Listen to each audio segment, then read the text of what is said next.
are going to show you the skills development program accreditation online, how it works and so on. And you can raise questions thereafter. I think our marketing unit will take us through that, but I welcome everyone. Please keep your questions aside until the end of the presentation. I request colleagues, those that have got their speakers open, to close them, please, because they are a bit disruptive.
Colleagues, please mute your mics if you are not on the floor.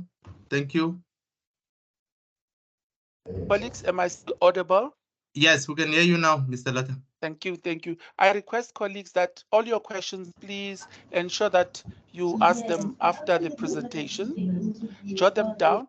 Don't put them on the chat, because the chat, we are more than hundreds. The chat will pose a challenge, colleagues. Mr. Makaring, are you ready with the presentation, or must I hand over this to the accreditation director? Ms. Makopi, Mr. Taha, do you want to say something before we start? Okay, thank you very much, Mr. Yes, Latta. Good afternoon to everyone in the meeting. You've already welcomed the guests, but I would like to add that we are very pleased to be able to welcome those that have been with us in accreditation for a long time, and as well as those who are new to the QCTO accreditation. And we hope and wish that as from now you'll know QCTO accreditation processes, and you'll apply for accreditation for occupational qualifications and part qualifications and skills program, and also to be an assessment center. We also wish that our qualifications, since we develop them, they must be utilized and not be kept on the OQSF. And then we hope after this, we will get some applications from the guests. That's all I can say. Thank you once again. Thank you very much. Thank you from our Director Accreditation. Colleagues, we are going to start with our process. We don't have enough time. May I request Mr. Mbue to show us the presentation? Over to you, Mr. Mbue. Okay.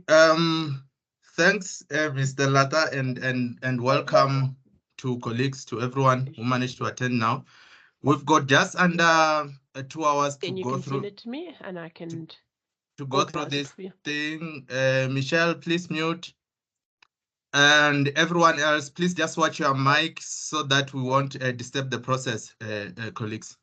So I'll start with the presentation without any further ado. I hope you can see it. Mr. Latta, please indicate, or anyone can indicate for me if they can see the presentation. Yes, I can see it. Okay, thanks. I see there's a hand from Peter Duplessis. Mr. Peter Duplessis? Yes, yeah, I think it should be indicating that the presentation is on. Okay. Perfect, yeah. Perfect. Thank you. Yeah, so we will go through the entire presentation, and then we'll take questions at the end of the presentation. Now, on behalf of the team, my name is Manuel Mbue, Chief Director for Quality Assurance. I will be presenting these 5 topics. Starting with the overview of the QCTO, the skills supply and demand, and then the question of so what in terms of this skills supply and demand. And then the... So sorry, Mr. Mbue, there are still mics that are on. Can we appeal to those having their mics on to just put them off? Please, please, please, everyone. Thank you. Okay, yeah, that's fine. Thanks a lot, Chief Director Madelonga. And then the item number 4 that we'll talk to is the OQSF qualifications and the application process. So we agreed that we're gonna take hands at the end of the presentation, colleagues.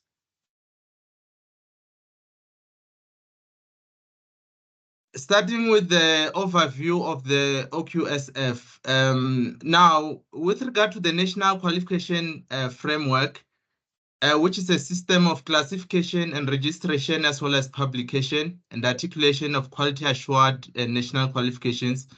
The NQF, we've got 3 quality councils, which is Umalusi. We know they deal with NQF level 1 to 4, Council on Higher Education, as well as the QCTO. Our focus today is on the QCTO. All these 3 quality councils, they are the only councils that can register or record qualification within the Republic of South Africa. And they need to work together for this to happen. Now, with regard to Council on Higher Education, they largely work towards producing formal employment employees. As the QCTO, we focus on formal as well as informal employment. Formal being those employees who are formally regulated by the government, and then informal is those who are not really regulated and following under some prescripts. So now, when we do this, we need to focus on the balance between demand and supply. That's the biggest thing that we need to look at when we develop this qualification and when we apply for accreditation and when we train for this qualification. If we look at the skills supply and demand, there is this report. The presentation is going to be shared with everyone. This presentation has got links which you can follow, like this one. The Labor Market Intelligence Research Program, it was done in 2022. It's quite recent. It was done by the Department of Higher Education and Training. Very interesting document. A lot of work has been done. Please get it and read through it and see what is happening. So it covers some emerging occupations as well as emerging skills, which is something that we need to look at when we train. I'm not gonna go through this list. You'll get the report. You can go through it about emerging occupation and emerging skills. Now, this document, one thing that it does very well, it shows the skill supply and demand. Like, for instance, if you look at this 0 line, everything that is on the right is shortage of skills. Everything that is on the left, it's surplus of skills. Looking at this, you can see that there is a shortage in fact, on all of them, but the highest shortages are in skilled agricultural workers, professionals, managers, technicians, and associate professionals, and so forth. On the other hand, if you look at the surplus of skills, it says we've got surplus in professionals, in service and sales workers, in elementary occupations, and so forth. Now, this is very interesting. If you look at professionals now, it's showing surplus as well as shortage of skills, which kind of puzzling to say what is going on. This is because of the skills mismatch. This is a big issue, colleagues, where professional is a broad term. There are professionals in all occupations.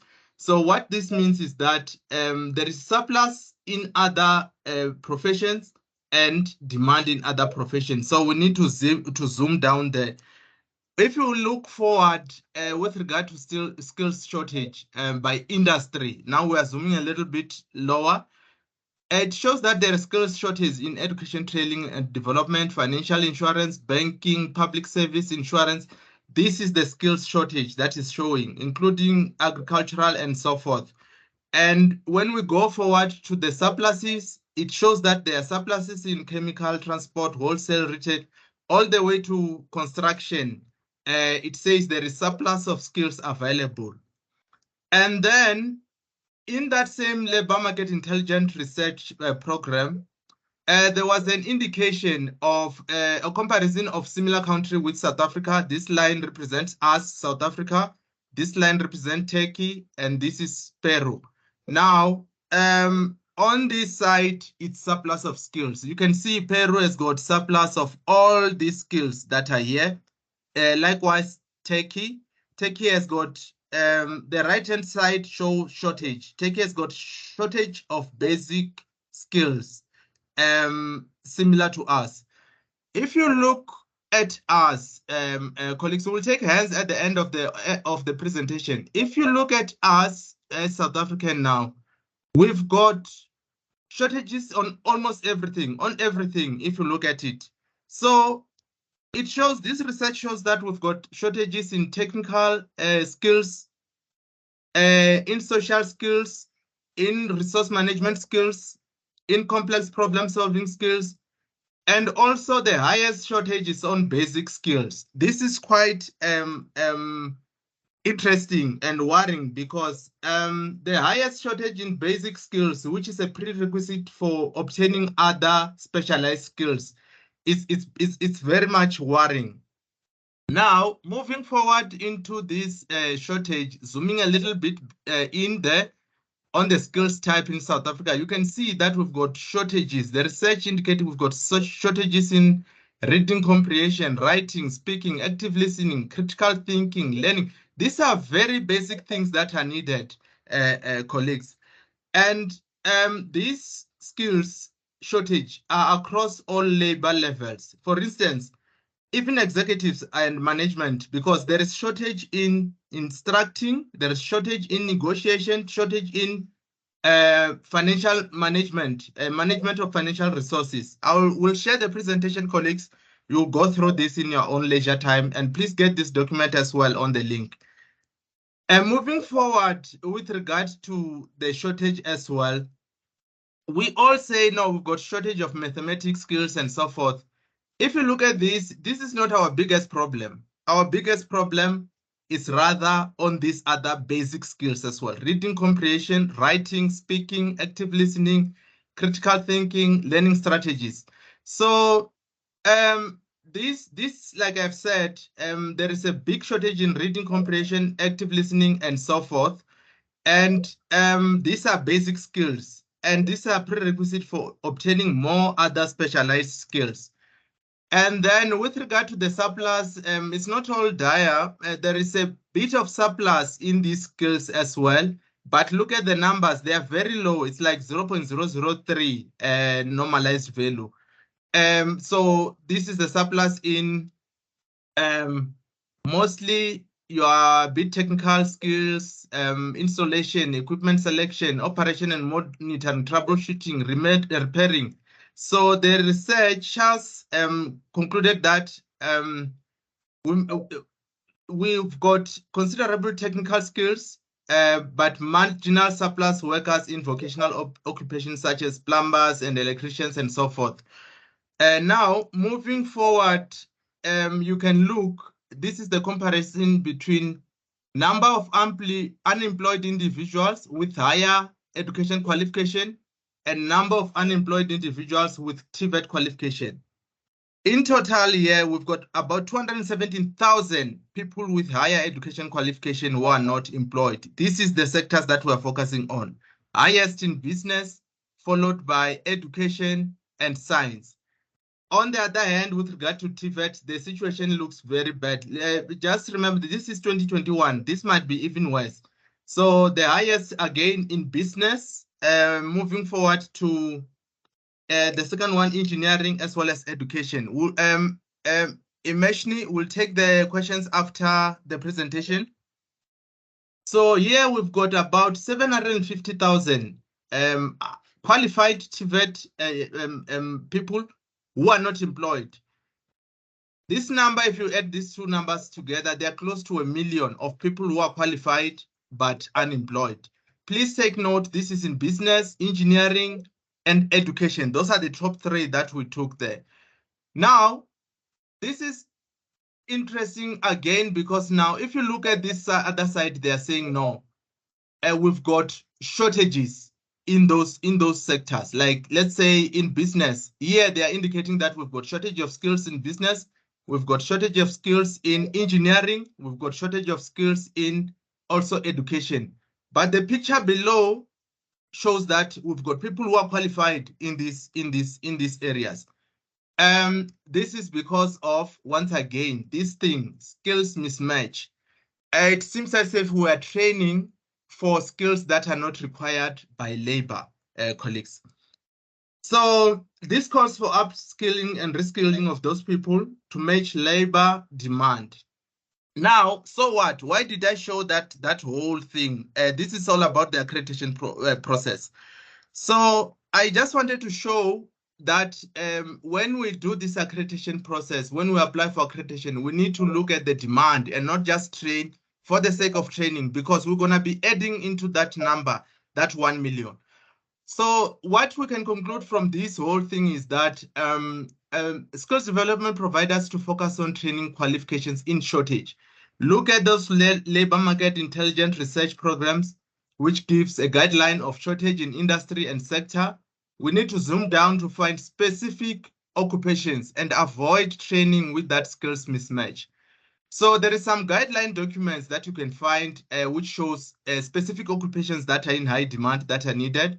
Your National Skills Development Plan, your skills strategy for the support of the South African economy, reconstruction and recovery plan. You can look at local and national government projects that are coming, that are being planned, specialized projects that are coming, recruitment statistics to find out what are recruiters struggling to find, which skills are recruiters struggling to find. We look at labor market research, and this may assist in selecting which qualifications to be accredited for and which one should we focus on, so that these people that we're training, they will end up being employed or self-employed. So skills development providers should work very closely with employers. Example, employer associations, forums, to find specific occupations with labor shortages. These guys, they know what's coming. If there is a fiber project that is coming for the next 5-10 years, they know. So it's better to get that intel beforehand, so you get accredited for those skills that are required, so that people that you train, they are going to be employed. So we need also to focus on upskilling and reskilling for industry and sectors where there is surplus. Those people who have got surplus and are qualified, a majority of them can be upskilled. They can be reskilled into another occupation that can be and that can be employable. As upskilling and reskilling for those close to 1 million qualified unemployed people to be employed or self-employed. That's one of the things that we need to also focus on, colleagues. We need to, you show that shortage in basic skills, a dire situation, incorporate basic skills, complex solving skills, resource management skills, and social skills in the curriculum. That's one of the findings, in fact, one of the biggest findings why people that we train, they can't get job. It's because some of them, they can't even make a CV, they can't prepare a CV, they can't market themselves. So that's the reason why they can't get jobs. It's because we are not focusing also in these basic skills, complex problem solving skills, and resource management, as well as social skills in the curriculum. Those are the type of things that we need to do, colleagues. And then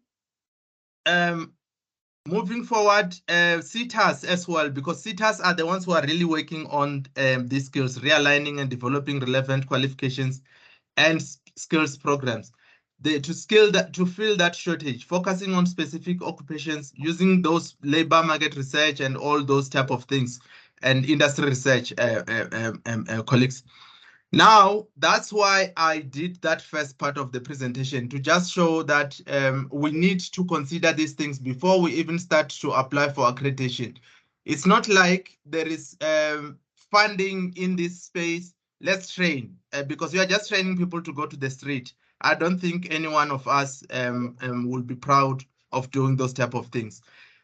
All right, the same applies to funders. Funders must make money available based on this intelligence report and so forth.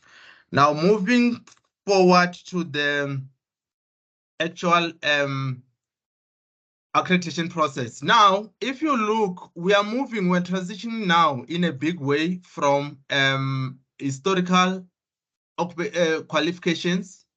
They are fading. You can see even in the presentation, they are fading. These legacy trades, these provider-based qualifications, these unit standard-based qualifications, the skills program, and all NATED colleagues, they are fading. Historical skills program and other historical qualifications, they are fading. We are moving into this new regime where we are going to be left with only three types of qualification. They can cover everything that was required before: occupational qualification, occupational part qualification, and occupational skills program. That's what we need to move to. Now, if you look at the occupational qualification, the nomenclature has been sorted for parity of esteem.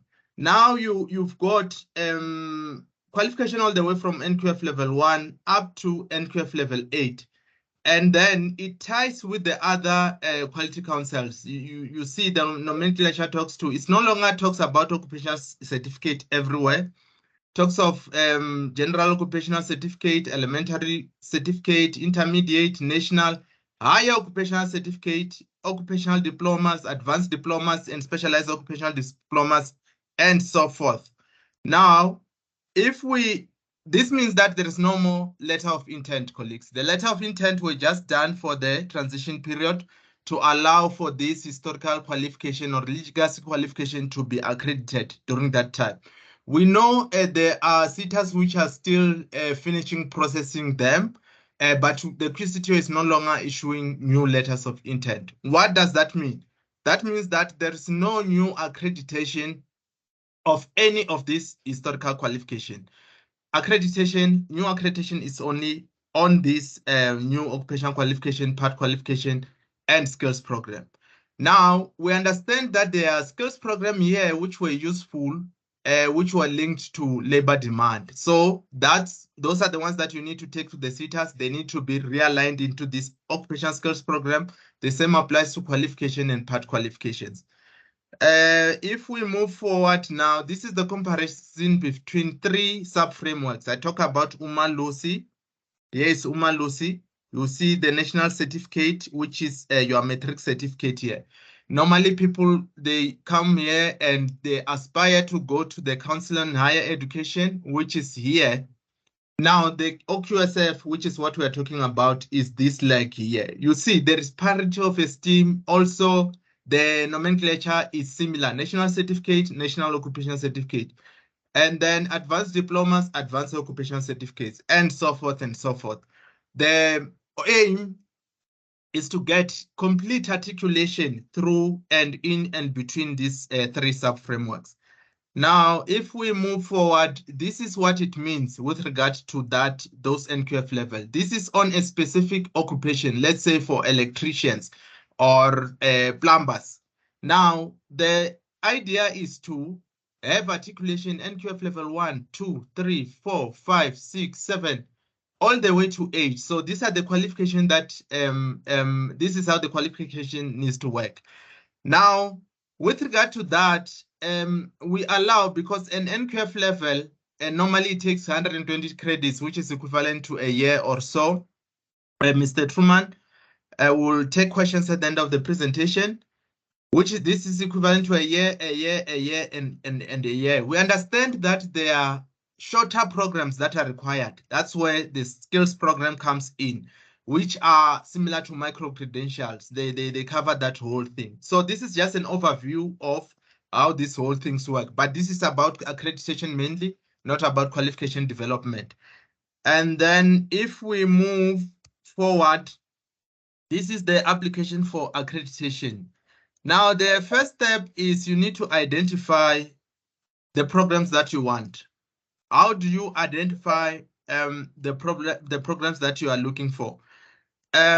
if you go to the QCTO website, www.qcto.org.za, there is a link there that says occupational qualifications. You click on it, you'll get the full and part registered qualification link. You can go there to get a list of all full and part registered qualification.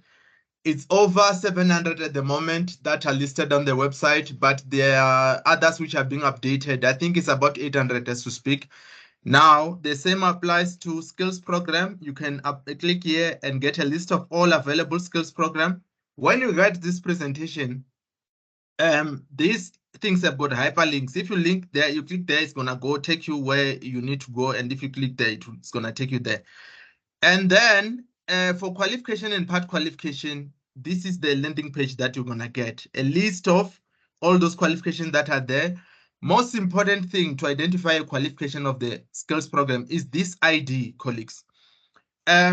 We get questions where a person call and say, no, I want to be accredited for NQF level 4 HW Seta. That is not going to help a lot because each and every qualification has got a unique ID. This is the ID that we need to know to say, if I want hairdressing, I come and say, I want to accredit for 97226 hairdressing. You're going to get help very quickly if you do that. Now, there are these documents linked to this qualification. If you click here, you can download these documents. These documents, there is a qualification document, very important, a curriculum document, equally important, as well as the qualification assessment specification. These three documents, a provider will not be able to train the learners what is required if they don't know these documents in and out. These are the documents that needs to be known. They are also important to develop materials because we encourage the providers to develop their own materials. The lecturers or the facilitators who are going to train the learners are the ones who are supposed to do that, being guided by these three documents. This material development is not a difficult task, especially if you are qualified to train in that space. You follow this document, you will be able to link all modules with the material that is required. That's what we say. We are not saying go and buy a material from somebody else or go and buy textbooks and all those type of things. No, every module you can customize your material based on those modules. Materials can be different textbooks. It can be different scientific papers. It can be different training things that you develop yourself. It can be videos. It can be all these type of things that are required to train the learners. Now, if you can't find documents here, you can send an email to Hoffman to Carmen at QCTO. Should assist with their team.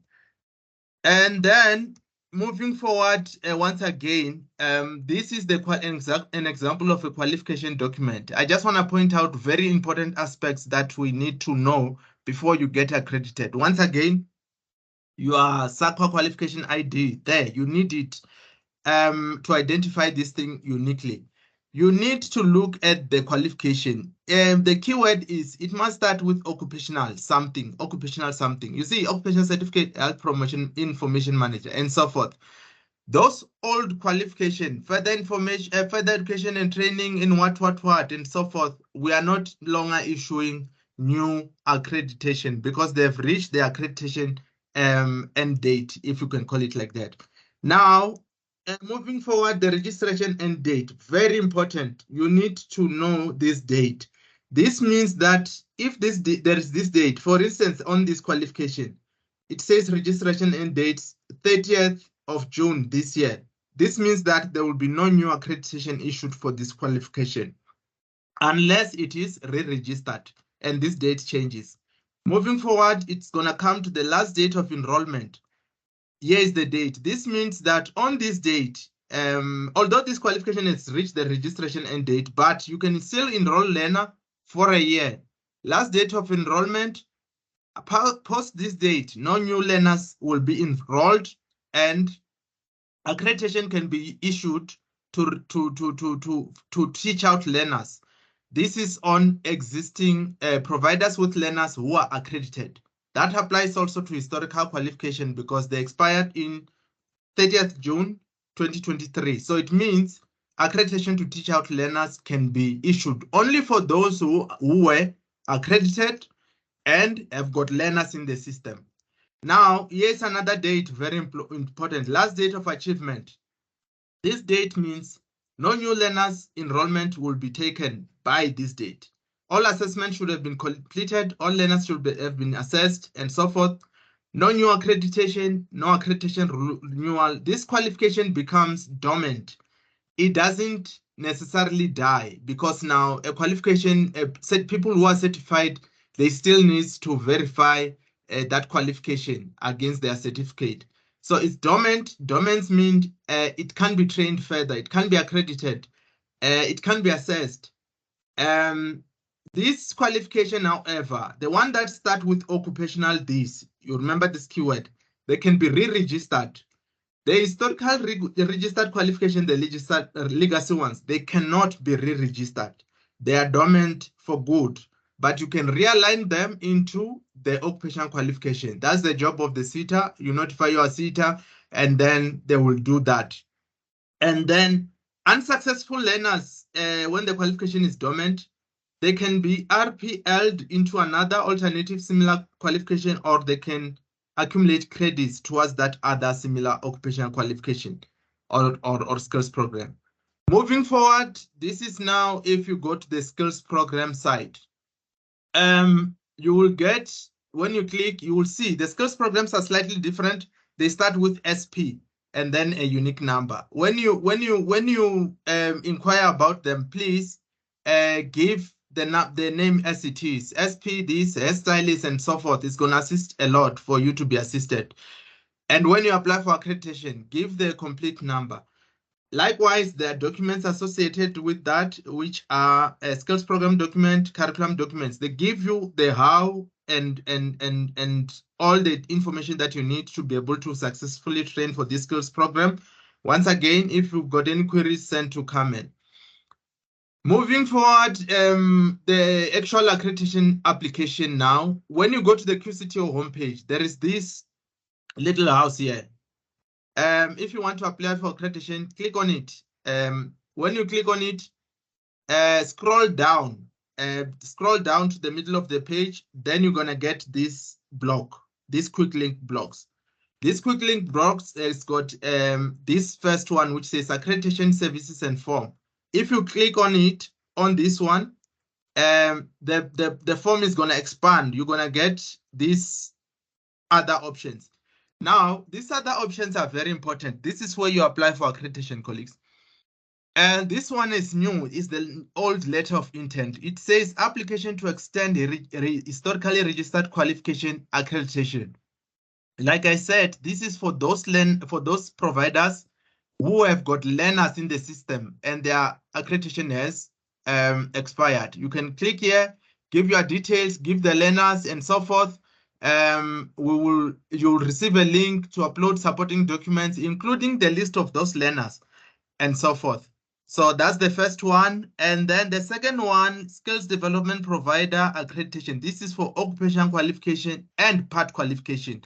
Please ensure that you click on the correct link, because now if you click on the incorrect, you will be highly delayed with regard to your application. We'll think that you are applying to extend historical registered qualification, whereas you want to be accredited for an occupational qualification and part. Please look at this one, occupational qualification and part. The other one, skills program. It says occupational skills program. You can click on that one to get accredited for that. The other one talks to assessment center and trade test center. If you want to be accredited to be an assessment center or a trade test center, you look at this, you click on this one. Moving forward, this will be your landing page for accreditation for extension for historical registered qualification. Straightforward, their guideline. Please read through these guidelines. We try to give you links there to help you. You fill the details, straightforward details. The same applies for the landing page for occupational qualification and part qualification accreditation application. It's very similar things that are requested. Moving forward, for the skills program, for occupational skills program, similar things that are requested. And then for assessment center and trade test center accreditation application, similar things. That's the landing page. Now you will get this page that says, thank you for applying and all those type of things. This means that your application has been submitted. Other guys, they take screenshots and so forth. We apologize. At the moment, you're supposed to receive immediately or within a day an acknowledgement letter. It's something that we're still working on. In the next few days, you will get an acknowledgement letter with the list of what you've applied for. Now, that last document, please read through it very carefully. You can take screenshots and so forth or copy stuff that are there because it gives guideline of what is the next step. The next step is to say, get ready these documents. The occupational health and safety audit report, proof of ownership, lease agreement, facilitator CVs and qualification. This is very important, colleagues. Our quality depends on the facilitator or the assessor. If the facilitator or the assessor is not qualified, the thing is they are not going to produce qualified people. That's the standard that is required. We know it can be argued that there are unqualified people who can produce qualified people, but our standard and our policies does not allow us to entertain that. We require qualified people to train unqualified people. You can hire qualified people. That unqualified person can assist if they needs be and so forth. Now, proof of financial stability and business plan. We need proof that your institution is stable. We're not gonna get the issues where learners are enrolled. The next thing, your institution closed the following day, and the learners are stranded. This is becoming a huge problem in such a way that the police are starting to get involved, and directors or owners of the institutions we are starting to make them liable for those type of things. We'll need tax compliance status that is required by law. CIPC registration document, not for public institutions, obviously. MOU and SLAs for work experience. Colleagues, our qualification, most of them, if not all, they require work experience. So we need that's why it's very important for providers to be able to form partnership with employers, those forums and so forth, so that beforehand we can get possible employers who are going to give these learners work experience while they're being trained. OHS audit report. This is not just a one-pager that says you are OHS compliant. It's an audit report that shows shortcomings and so forth. It can be, if it's non-compliant, the thing that we need is that when we come for quality assurance the next time, there will be some progress that has been done towards that. We have heard arguments where, because there are other qualification and skills programs that can be offered online, and providers saying, no, I don't need a classroom, I don't need an OHS and all those type of things. But the fact of the matter is that at the background, whether it's online, there should be an office somewhere where we don't think one person can do the work alone there, where there will be some support staff and so forth. Those staff, they still need an OHS compliant place. Other providers have argued against the domicilium, proof of address and so forth. We can't allow somebody to just operate on the air, colleagues. That's the law.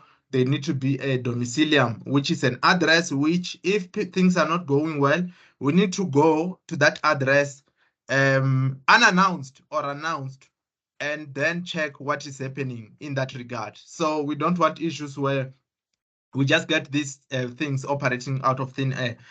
Moving forward now, what is going to happen? You're going to receive an email with something like this, which says, please upload supporting documents within 7 business days before the link expires and so forth. Now, you will click on that link. Please also check your spam folders as well as junk emails, because these emails, because they are system generated, most of the emails they take them to the spam folder or junk folders. Please check these folders every now and then, because most of the time people wait for months and months only to find out that this link was sent to them and they were not aware of it. Now, the next step is when you click here, it will request a code which is going to be sent to your email address. You'll get a code. That code, you just copy it. You copy it there, voila, you're going to get access to this folder, which is going to be saying load evidence here. This is where you're going to upload all those required evidence, all of them. And then please do this within 7 business days, because now if you take very longer than that, your application is going to be taken as declined. And then you upload your supporting documents there. You can maybe notify us, but we check every now and then those who have uploaded everything. Your accreditation, our accreditation process takes 30 working days. That's the process from start to finish. Now, the 30, not 30, 60. Wongi is gonna confirm just now. 60, 90 working days. The 90, Miss 90, yeah, thanks a lot. Yeah, the 90 working days start to kickstart when you have uploaded these documents and the documents are all uploaded and correct. In other words, you can't upload everything and your tax status has not been uploaded and expect the start to start there. Our accreditation countdown starts when we've got all the documents. That's when we can take responsibility, because we don't have control over you uploading your documents. Now, there is this. We know it's difficult to get work placement, especially when you are being accredited for the first time or for the new qualification. There is this affidavit that just says that you are going to be accredited, but you are not going to take any learner without having the workplace. This is the affidavit, and then we're gonna, once you sign this, we can issue accreditation letter if you meet all the requirements. But if learners are taken before the workplace is being found, or there are agreements with a place-to-place learners, there will be consequences according to the policies, which might result in your accreditation being taken or learners being moved at your cost to another provider that is compliant, or it can even go as far as litigation, possible litigations, colleagues, because that's unfortunately providers are pushing us more and more to go into that space because of what is happening out there, where learners are being taken for their ride. Their monies are being taken, and then they're just being taught theory, and left in the air to dry, and then the providers move on. That's not fair. It's not right at all, colleagues. Now, moving forward, this is the evaluation. Here is the 90 working days. This is just a process where we do the desktop evaluation of your documents. From there, you're gonna get site preparation visit.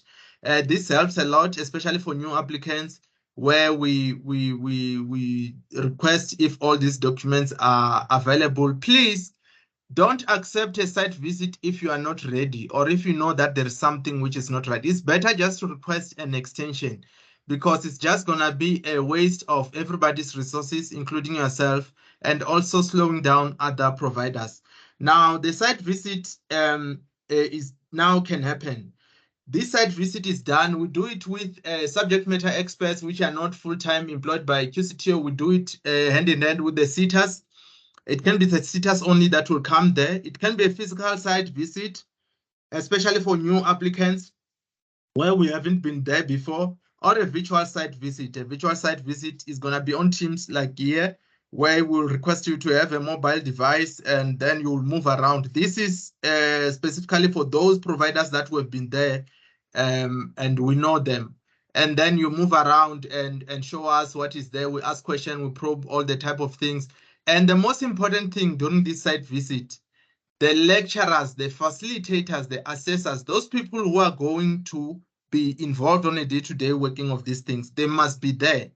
Those people must be there, because now we're going to ask questions that you, perhaps as the business owner who is overseeing everything, won't be able to answer the details, and it's going to end up as a rejection of your accreditation application, which we don't like, colleagues. So, colleagues, that's the presentation, and I'll hand over to Mr. Taha, Ms. Makopi, Mr. Lata to facilitate the questions. Thank you.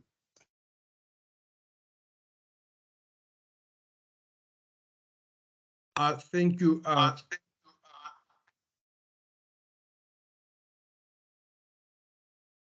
Mr. Taka, you've got an echo. You need assistance. Okay, let me assist you. I see a hand by Sharon, Deborah, and Vibrant Training. We'll take those first three questions.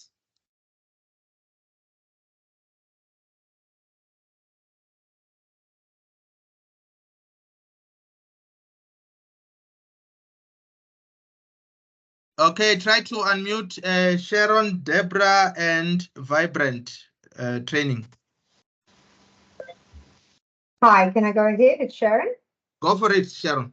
Okay, I just wanted to query the qualifications. If we apply for those, the part qualifications within the qualifications, do we have to apply for those separately, or are we automatically going to be accredited for those? Okay, I note your question. Question number one is number two, Deborah.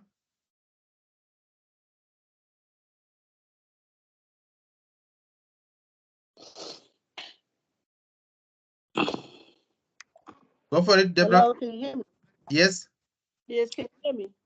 Yes, I yes. wanted to check if we have a company like an electrical company that is dealing with electrical, and that can be the workplace, but the training center is also under the name.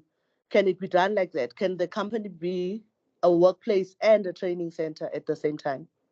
Okay, Roger that. There was the third one that I noted, Vibrant something.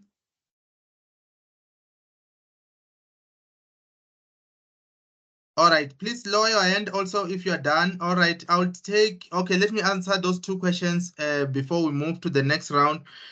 Part qualification and skills program, you are right. If you are accredited for the bigger qualification, which the skills program is included, or part qualification, when you apply, you are not gonna get a site visit. So you apply, you attach your accreditation letter as part of proof of accreditation. Then we can issue the accreditation based on your previous accreditation of the bigger qualification. That's the first one. Electrical company, by all means, companies can be accredited as providers, as SDPs. McCarthy is accredited, Mercedes-Benz is accredited as providers. We've got many more of those companies. In fact, we think it's a very good model for company to do that as well, because work placement is almost guaranteed. And then we'll take Kumbulani, Castelia, John, Elite Training, and Ivan. Over to you, Kumbulani. Please mute. Thank you very much. I'm from GNS Enterprise. I wanted to check. I sometimes wanted to do accreditation with QCTO, and then when I check the qualification called project manager, it looks like it has expired, and I was not sure whether I can go ahead applying for it, because according to the dates, it looks like it's expired. So I wanted to inquire with that. Okay, yeah, colleagues, I think yeah, we need to be able to control our mics, colleagues.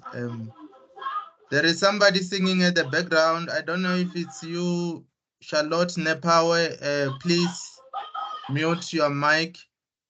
And then okay, there was a question about project manager qualification, if it has expired. Mr. Lata or Mr. Mkonza, please be ready to answer that. The next person that we recognize,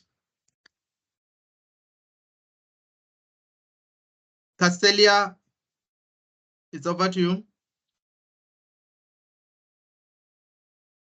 Afternoon, it's John speaking.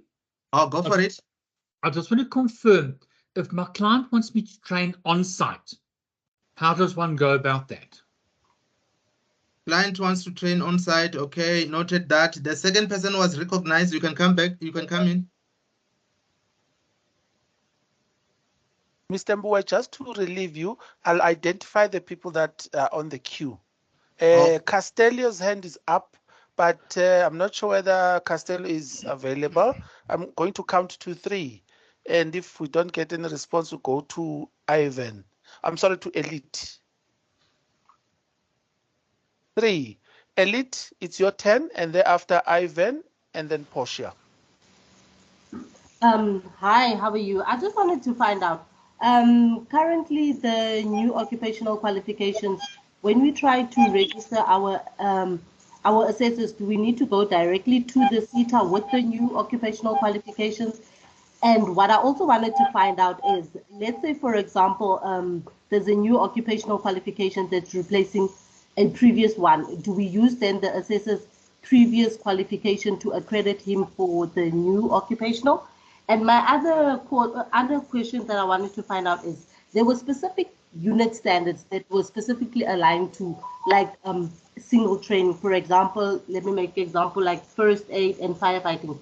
Are we going to also have to have knowledge, practical as well as workplace modules for such? And we have had discussions with industry regarding this, and industry has already been, they're not coming to the table as to, because these programs are obviously not going to be for the same length of time that it was on the single unit standard. So how are we going to navigate that? Thank you, Elite. Ivan, Mr. Ivan Steenkamp. Thank you, Chair. Thanks for the wonderful session and presentation. I welcome that new link on extension of a legacy or historical program, because I got students, learners still on a historical, and that program moved to occupational.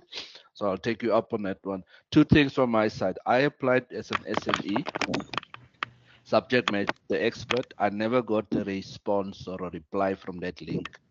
I probably did it once, twice, if not thrice. Just an update on that one. And then as you're going to list those documents, I'm just trying to check on the presenter. Normally what happens, there will be a narrative that says we'll need these documents to be uploaded. I'm saying it in this context. We don't want, you have 7 days to upload those documents. So you must have a checklist. I like to work from a checklist perspective to say, these are the required documents. I'm just trying to see if that link then makes provision prior to that to say, please have these documents ready for you to upload. So you don't start to upload and you realize, oops, there's a critical document, and then you run out of your 7 days. Those are my two inputs and my compliment to you guys. Well done. Thank you. Thank you, Mr. Steenkamp. And the last person for this round is Ms. Portia Mutsei. Then we can ask QCTO colleagues to respond. Ms. Portia? Yes, good day, everyone. My question is, as someone who wants to be accredited with QCTO, do I need, when I have the what you call, when I have the lease, let's say I have a lease with a specific, for a specific place, then I get accredited on that premises, then I'm forced to move. Do I need to reapply for accreditation, or I just need to update my details with QCTO? Thank you very much, colleagues, for that round of questions. I'm going to ask my colleagues from QCTO. Mr. Mkhonza, am I correct if I say expired occupational qualifications will be re-registered as they are, or if they've been realigned, they'll be registered using the new nomenclature? Is that yes or no?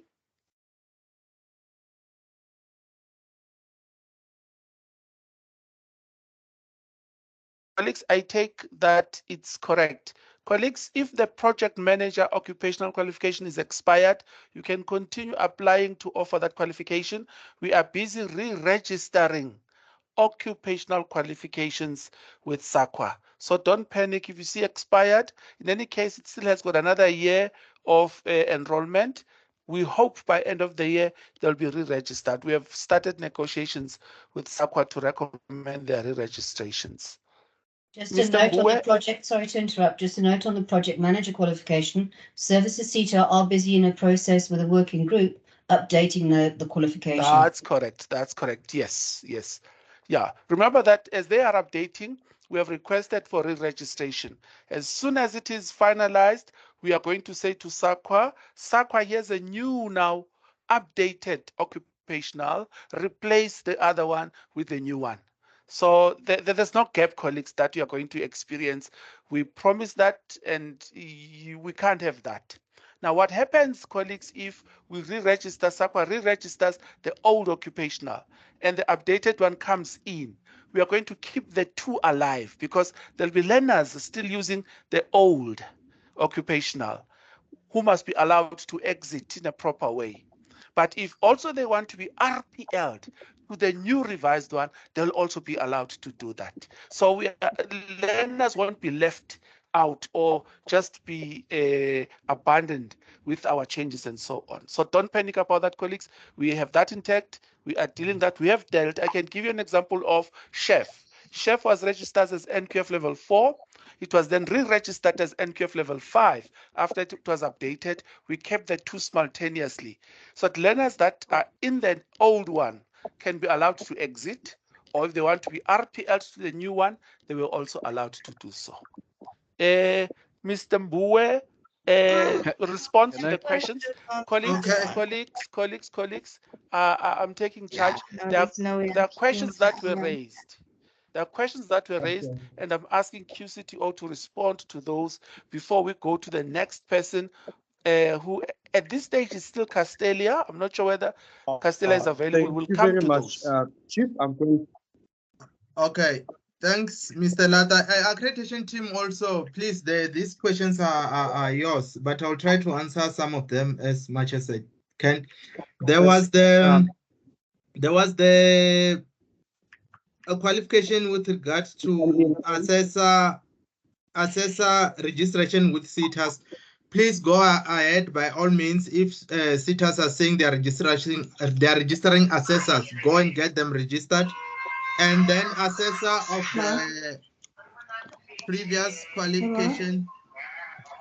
What's wrong with these people? Colleagues, please mute if you are not on the floor.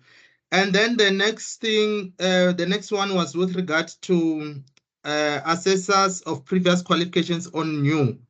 If it's this new same occupation stream, the assessor is registered, but the guidelines mainly it's SETAs who are registering the assessors and moderators as well as NEMP. Please talk to them; they will guide you in that regard. And then unit standard, knowledge, practical, and workplace. When these unit standards are being realigned into new skills program, employers needs to get involved. So employers, they need to decide whether we require all this knowledge, practical, and workplaces or not. They are the ones who know best in that regard. We allow you for workplace to kind of being relaxed and maybe replaced by simulation on skills program and so forth, if employers can do that. And then the SMEs who never got response. Yeah, the SME application, colleagues, it's as per demand.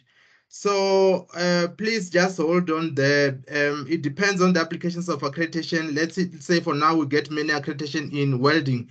It means we're gonna be shortlisting those applications quicker who are on welding and so forth. And the other qualifications which are not in demand at that point in time, please just hold on for a while. We will contact you. The checklist, I agree. We need to make a checklist. Please, accreditation team, let's take a note.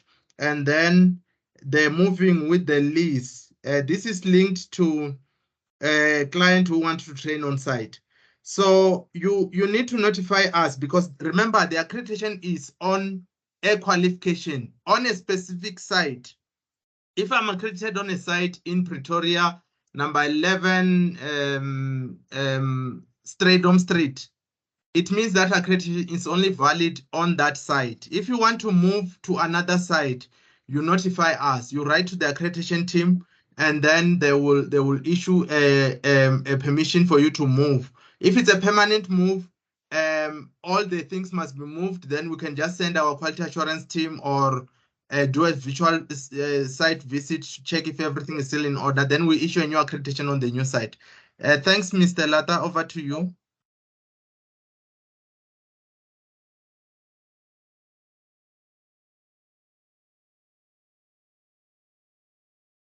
Thank you, Mr. Mbue. Colleagues, somebody now and then disables my mic. I don't know who that person is. But colleagues, the next questions, the first person is Mpho, then Ndumiso MCH, Simon Ntuli, Landmark College, Lebu Mpohoshe, Henrik Roo, and Samantha Krier. Yeah, we'll finish off with Samantha Krier. In that order, colleagues. Mpho, it's your turn.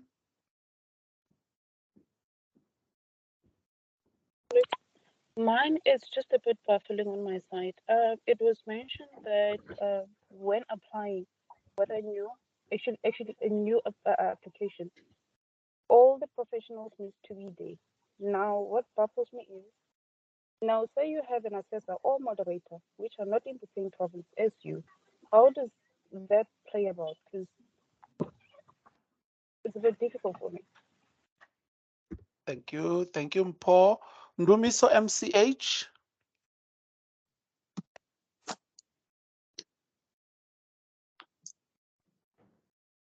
Yes, Ndumiso Mchunu, sorry for that. We can't hear you, sir. Can you hear me? We can hear you now, yes. Okay, my name is Mchunu. I am MICT assessor and a facilitator. I've got questions.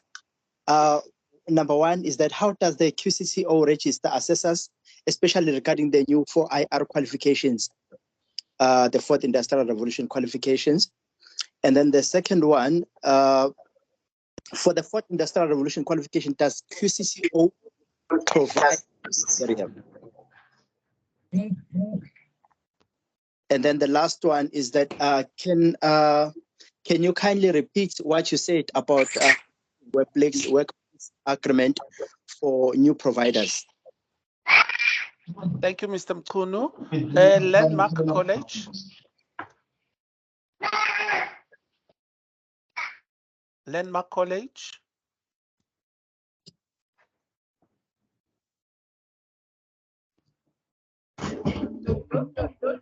Landmark College. Yes. Okay. Hello. Are you there? Yes, I am. Good afternoon, colleagues. Okay. Good afternoon, colleagues. My name is Ezekiel. Actually, I wanted to ask two questions. The first one is how does QCTO align their qualification in such a way that the public are able to understand, in terms of the employers, they are able to understand how the qualification works? Because it has been something we've been struggling with. Unlike the end courses like N1 to N3, N4 to N6, the employers are able to know, and there are more leadership regarding that. But with the occupational qualification, the employer tends to have some kind of difficulties in terms of the recognition of the qualification. So that's my question. Thank you, Landmark College. Lebu Mpohoshe.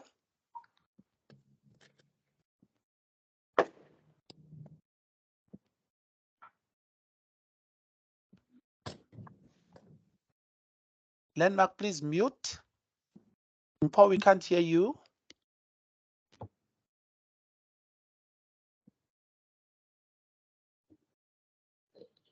Lebu, we can't hear you.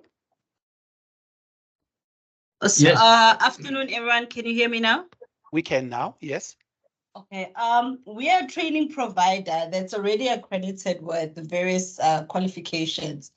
Now, with us now having to move to the occupational qualifications, does that mean that we'll need to go through the entire accreditation process again? Thank you so much, Ms. Mpohoshe. Short and up to the point. Ms. Henrik Roo. It's Henrik Roo before Samantha.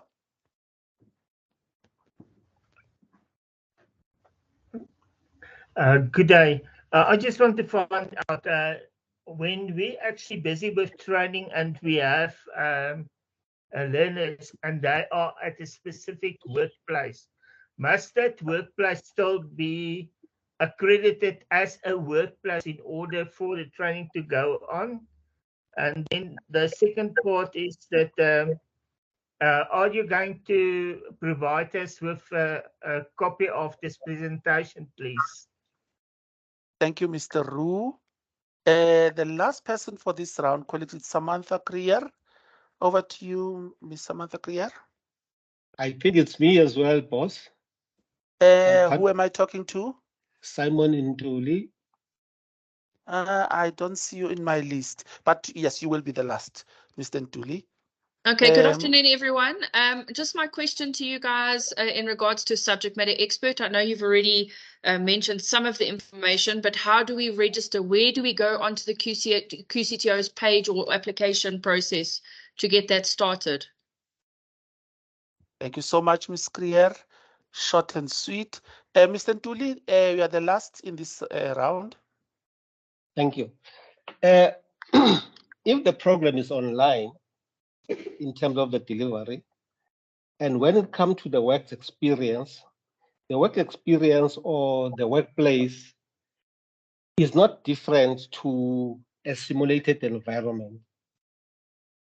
Is it mandatory that we have to demonstrate the workplace of some sort? I just heard one comment, one of the presenters, or whether was it you, where you indicated that simulation is allowed on a skills program, but the question is, what about in a full qualification? Thank you very much, Mr. Ntuli. My colleagues from QCTO, colleagues, it doesn't have to be Mr. Mbue. You can also respond. Over to you, Mr. Mbue. Okay, Mr. Rato. Yes, Ms. Makopi.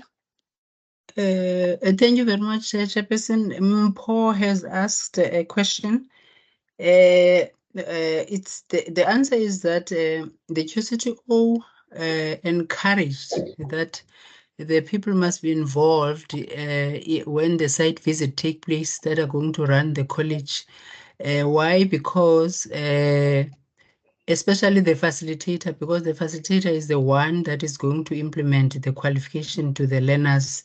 We've observed a high failure rate whereby we are thinking it's one of the things that is happening, that sometimes when we go to site visit, we are answered by the directors who are not going to get involved. They are in management only for quality assurance purposes, and the facilitator is not available.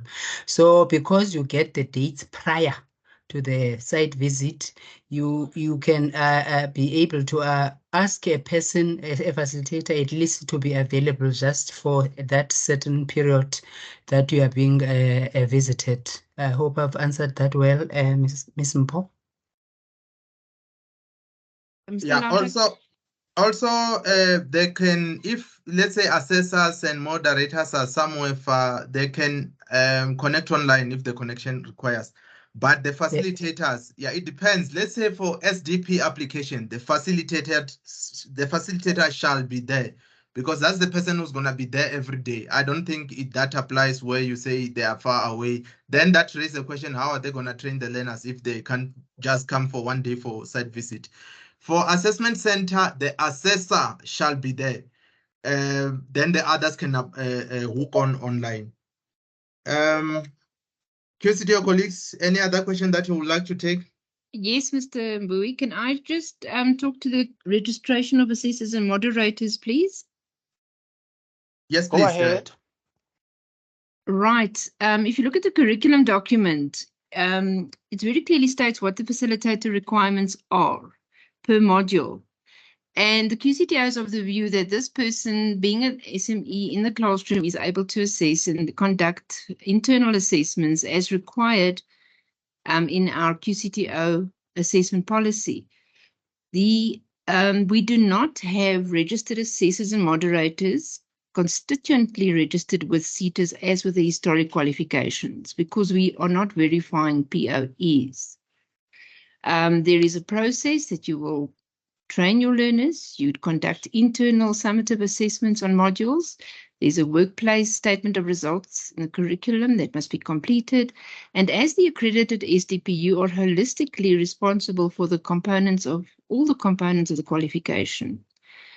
Your learners must then, you will present learners with a statement of results as entry to their final external a summative assessment, which is set by or subject matter experts by our CETOs or our quality partners, and they're stepping up as assessment bodies. So the only time you will have constituent registered assessors and moderators, as Mr. Mbui has referred to, is with the trade occupational qualifications, where these are done at a practical accredited trade test centre.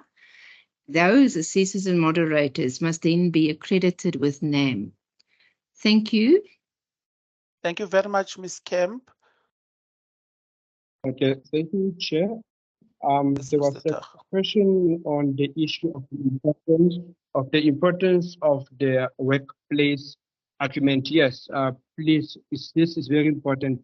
You need to have the MOU in place, and please want to make a special appeal to remind the stakeholders that when you implement occupational qualification, you need to make sure that the workplace is in place. You are not allowed to implement the qualifications if there is no MOU signed. And Mr. Mbue, by the time he was presenting, he did make mention that during the accreditation process, if you haven't had an MOU in place, you've got a sworn affidavit that you need to go and take an oath that you are fully aware that you cannot implement our occupational qualification if you don't have the signed MOU. So the sworn affidavit is just assisting you to get accreditation. But when it comes to the time of the implementation, you need to make sure that you've got an MOU in place. There was another question on the issue of the qualification that the employers, they are not aware of. So qualification development, they make sure that when they develop any qualification, the stakeholders, they are involved there. The employers, they are involved there. And before now it is registered, it goes through the public comment. I mean, from after that, then from there it is registered. So we make sure qualification development, they actually make sure that everybody it is involved before the qualification, it can be registered. There was also a question on if you are accredited with the historical qualification and you want to move now into the OCs, yes, you need to make sure that you follow the process of applying with the process that the Chief Director has outlined.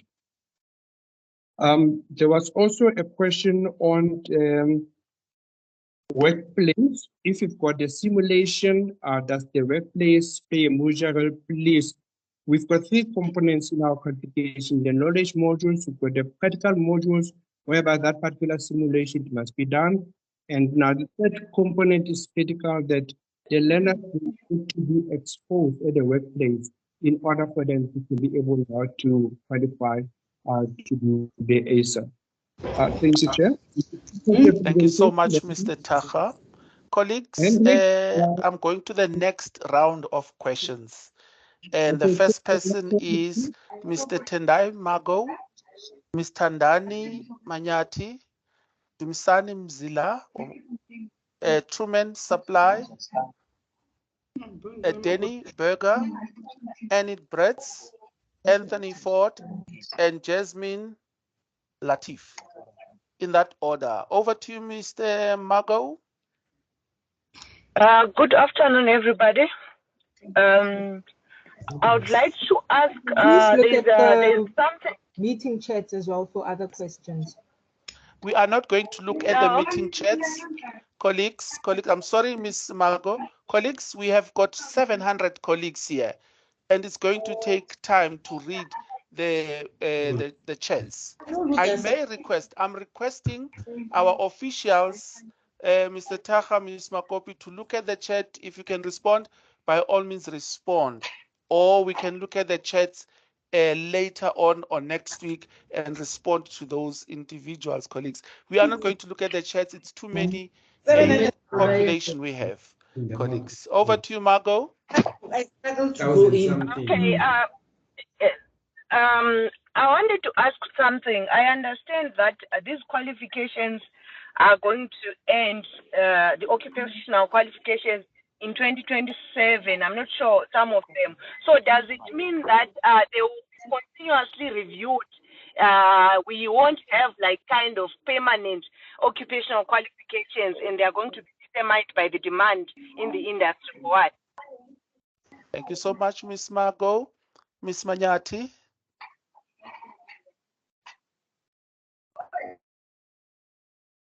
Over to you. Yes, Tandanani. Oh, you can hear me. Yeah, no, this is Tandanani Manyati, Mr. Yeah, thanks for taking me. I was even worried a little bit, not showing whether my hand is showing. Well, anyway, I'm part of one of the sitters, and just that also I only got to know about this presentation from another part of the team that I'm part of course, in terms of the SETA related. So I'm not sure whether that is still coming internally, but it's because of the interest that I connected, because yes, part of my work, I've been bombarded with a lot of questions, especially around this transition. However, I just need a two clarity on the issue of the legacy qualification. I heard were indicating that there won't be any new accreditation issued, especially on the legacy qualification. Now, currently, there is two categories of training providers who applied during or prior to this transition. I know that in the sector that I'm at, there was a cutoff date on the 31st of March where all the public was given that we will be accepting an application till the 31st of March. And after that, there was a process of now evaluation in one way or the other. And there are a number of providers that I know that they've been given or they were approved. Now there was this kind of an issue that raised that now the accreditation letters will be signed by the QCTO, no longer by the SETA. So I don't know whether it's just an internal lack of communication around that, because there are a number of newly applications from the training providers who just started. Now they've been approved, but they are waiting for the letter, which we're told that it's supposed to be assigned by the QCTO. So I just need that clarity around that, since now Undatembu say on this legacy qualification, it's just been left to be dormant. There won't be any new. So what do those what will be happening around that? Not only that, the last part is that there are also accredited providers who are part of the existing SLAs. There are programs that are being implemented.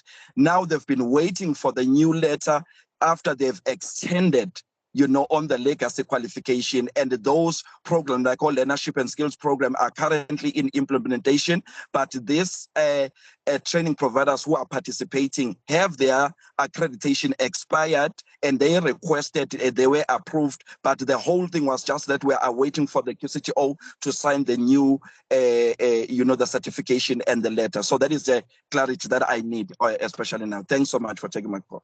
Thank you, Mr. Manyati. Mr. Dumisani Mzila.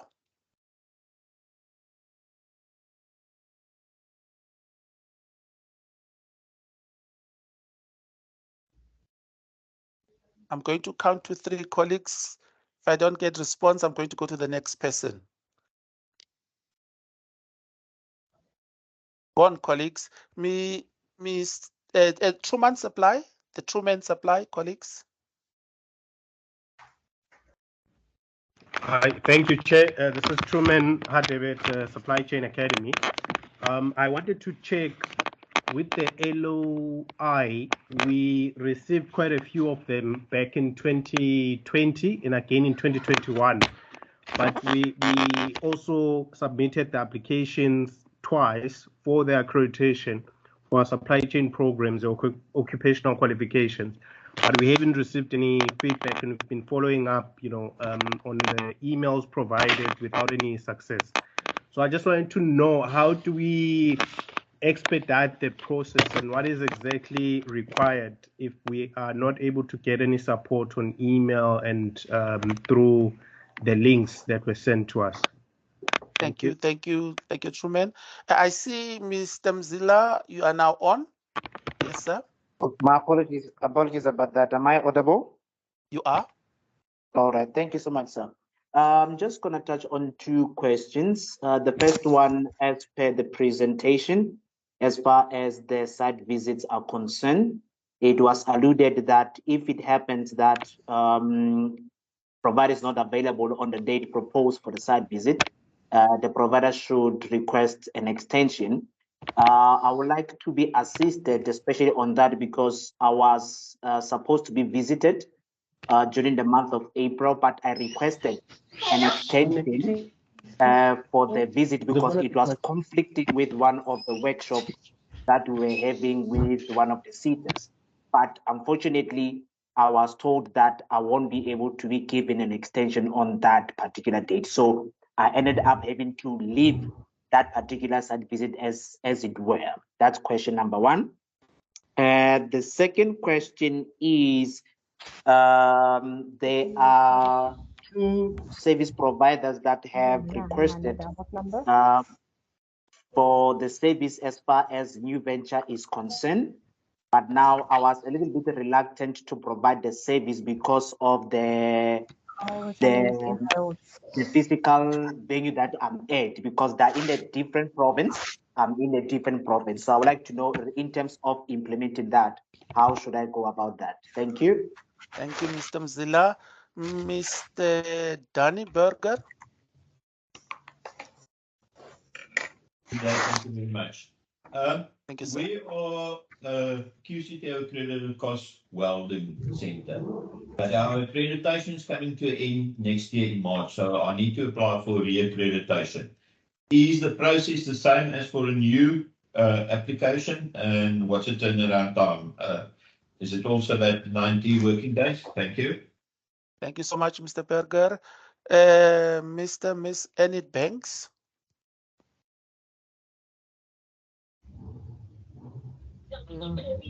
Sorry, I just wanted to clarify with regards to the sworn affidavit. If a CETA is doing your site visit, are they aware that sworn affidavit is allowed at that stage instead of an MOU? Thank you, Ms. Banks. Thank you very much. Mr. Anthony Ford. Good afternoon, everyone. I've just got two questions. The first one is, can a training provider also be an assessment center? And the second question is, we as a training provider want to do a scope extension on a skills program, but the skills program is still a legacy skills program. Example, artisan skills, artisan aid. It hasn't been registered on the new occupational skills programs yet. What is the process on that one? Thank you. Thank you, Mr. Ford. And lastly, Ms. Jasmina Latif. Hi, everyone. Thank you. Firstly, I want to commend you for today's session and also your responsiveness via email. It's been fantastic. We are an accredited provider. We have recently been declined for one of our QCTO applications because our OHS audit report was not available on the day of the site visit. We have since obviously now made provisions for that, have now identified a new site. An evaluation has already been done and we received the audit report and the certificate for compliance, but I need to know what the process is going forward. Do we need to do a complete new application for accreditation, or what is the process? Thank you so much. Thank you so much, Yasmina Latif. QCTO officials, let me start with Mr. Taha. Mr. Taha, do you have a response? Okay, yeah. Thank you very much, Chief. Yes, the question of can you be the SDP and at the same time assessment center? Yes, you are allowed to be the SDP and you can also apply to be assessment center. So just make sure that you apply in the correct link, as it was shown during the presentation, that if you want to apply to the assessment center, yes, you are allowed. So shortly, you can be able now to be the SDP and again to be the assessment center. The second question was issue of the skills programs. Yes, colleagues, there are quite a number of the skills programs that the CETAs are still busy realigning. So as soon as they're realigned, they will be readily available on our website. When you see any skill program on our website, you must know that now it is already realigned. Those you don't see at this stage, they might be still in the process of the realignment. There was also a question of the SWAN affidavit. Yes, we do share with our colleagues, our quality partners, that if they do the site visit and it come across that there is no MOE in place, but there's a signed SWAN affidavit, they must consider that. But if it happens that you had that particular challenge, and please just let us know. We'll be able now to intervene from our side. So there was a question on the accreditation that expire. Yes, when accreditation expire, when you do the reaccreditation, you are going to go through the process again as if it is a new application. So there was another question on if you've got accreditation here in Gauteng, for an example, and it happens that you've got a project somewhere in Mpumalanga. Our accreditation policy, it is allowing that, but you must please read through it very carefully. It says to you a month before you implement where you are not accredited, maybe at other province, you need to inform QCTO in writing. And in the policy there, it is clearly stipulated what are the documents that you need to prepare to submit to QCTO. Then from there, you need to wait for the letter. You need to get now a permission letter from QCTO that is allowing you to go and train at the other province. Because by the way, after you have started to implement quality assurance unit, they need to come and do curriculum implementation. So they actually need to know where are you. So it's really very important to make sure that you inform QCTO and you get a permission letter from QCTO. So there was also another question on the issue of the site visit. We make sure that when we do the site visit, we send you Form 1. Form 1 is the confirmation of the site visit, whereby the date it will be there. And immediately you say you are available on that particular date. That's a confirmation and evidence that you've got at QCTO that you are available. Hence now we do the site visit. But now, if it happens like there will be unforeseen circumstances, you need to inform QC2 on time, not the day of the visit, because there are cost implications in that regard. So I think I've answered quite a number of them, Chief. Thank you. Thank you, Mr. Taha. Mr. Bue? Yes, Mr. Bue. Thanks. Yeah. Quick one. The SME application, the link was sent there on the chat. A copy of the presentation will be given to all the attendees. And then the going through the entire accreditation process, it was answered by Mr. Taha. The process is basically the same, the extension, the required documents are the same, but that's an example where an online virtual site visit can be done on the extension.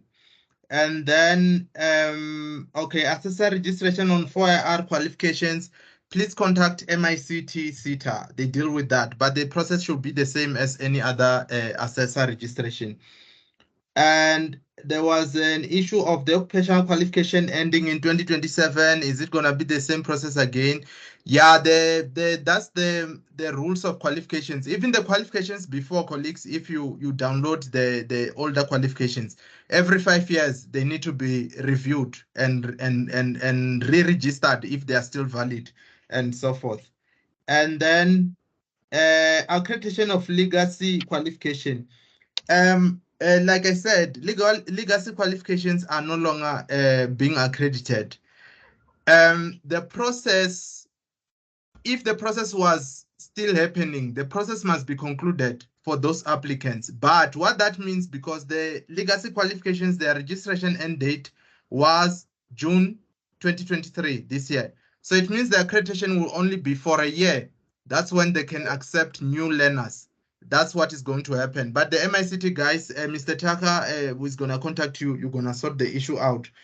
And then the letter of intent, this means letters of intent are no longer being issued, colleagues. That's why you see the link is no longer there. If you're interested in a specific unit, standard, or skills program, which is not there. Just hold on for a while. You push the CETAS colleagues to realign that skills program. But like at the first part of the presentation, let's look at whether we're training on something which is in demand. We can't be pushing or requesting CETAS to renew or realign a skills program and unit standard which are not even in demand, which because we'll just be using resources on other things. And then all right, I think scope extension, and we touched on it, and then yeah, that's it, Mr. Lata. Please proceed. Thank you so Yes, much. that's the one. Colleagues, I just want to find out from QCTO, Mr. Taha, Ms. Makopi, Ms. Kemp, do you want to say anything before I go to the next round of questions? Oh, yes, Chief. There was a question on the SDP that the qualification has expired, but they still have the learners. So we are assisting the SDP with the if maybe they've got the learners still on the system. Yes, we are getting those particular inquiries, and SDP, they are assisted with the ones that only they've got a learner uptake. Thank you, Chair. Thank you, Mr. Taha. Ms. Kemp, Ms. Makopi, are you fine? We fine, thanks. I've been trying to reply on the chat as we're going along, so okay, that's good. appreciated. Sorry, Mr. Lata. Mr. Mbue? Ms. Camp, can you clarify the accreditation of one SDP as an assessor and moderate as an SDP and an assessment center with specific? Yes, I can. Yeah, please go for it. All right. Yes, an SDP may apply to be an assessment center provided you meet the requirements of the assessment center, and also provided that when the ISA is conducted, it is not done by the facilitator, that it is different parties involved for the ISA. Thank you. Thank you so much, Ms. Kemp. Colleagues, this concludes this round. Let's go to the next round. I'm going to start with my apologies, Chair. Apologies, Truman at the Supply Chain Academy. My question was not answered. Your question was not answered. Please repeat it. I'm throwing you into this round as the first person. Over to you, Mr. Truman. We apologize for that. No problem. Thank you. So the question was essentially around the letters of intent that we received back in 2020. So we followed the process all the way until the end. The application was submitted online. We received the letters of intent for various occupational qualifications. However, we've been following up. There was no site visit, and we're not getting any response in terms of what needs to happen next. Thank you so much. I promise we'll respond to that, sir. Thank you so much. Mr. or Miss Mpume Mhlongo, I think it's Miss Mpume Mhlongo, will be the first. Paresh will be next. Sam, Kerry de Klerk, Limtech, Derek, Matume, and IOL accreditation. In that order, colleagues, Ms. Mpume Mhlongo.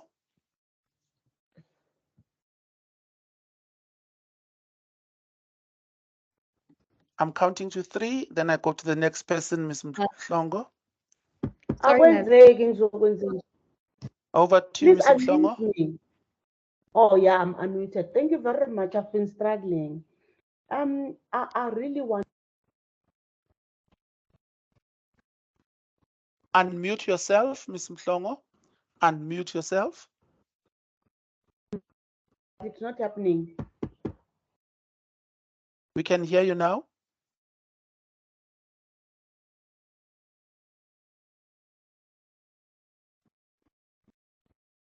Ms. Mhlongo, over to you. Yes, ma'am.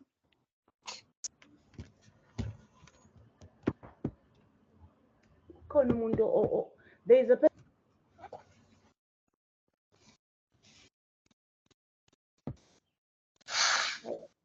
I'm struggling. There's a person who is muting me. I introduced myself as being new, and in my novice experience, I thought my qualifications as in degrees will qualify me to be a service provider that is accredited. However, I managed to get accredited of something that I never planned to do. I'm a food bev specialist, and I've got an experience working with government in rural communities. It is such a heavy task to get accredited to food bev. I've written so many emails, but no one is responding. But now I am accredited for clothing and textile. This kind of a setup of a learning experience that you're giving us is opening one's mind that there is a lot that is required out of a person who wants to be providing the accredited training. Mine is in a rural area. You need an address of which there is no address. I am working from my side where there is no address. What I have is only an INCOSI kind of address. I don't know whether it is workable, or that is why I need an advice. You guys are working on acronyms. For an entrant person, it's so difficult to understand what these acronyms mean. But I'm happy that you said you are going to be sharing your presentation. And again, I want to check whether if you have a qualification again on project management, does it mean anything, or you still have to get a SETA, a project management, a certificate or something before you can be acknowledged? I think let me end up there. There is a lot of questions because it's too many people. I think I will need a person that I will be writing emails to, if that is possible. Please be patient with us. I don't think it's only me. Thank you very much. We thank you so much, Ms. Mhlongo. Paresh? Good afternoon, colleagues. Two questions from my side. Matter expert feedback. That's a huge challenge at the moment. So I'm ideally looking for an email address of somebody I can communicate directly to. And then question number two, the idea behind individuals that are maybe assessors, facilitators, moderators, their application process through to get their qualifications accredited with this OCTQ. How do we go about that one? Thanks. That's my two questions. Thank you, Paresh. Sam?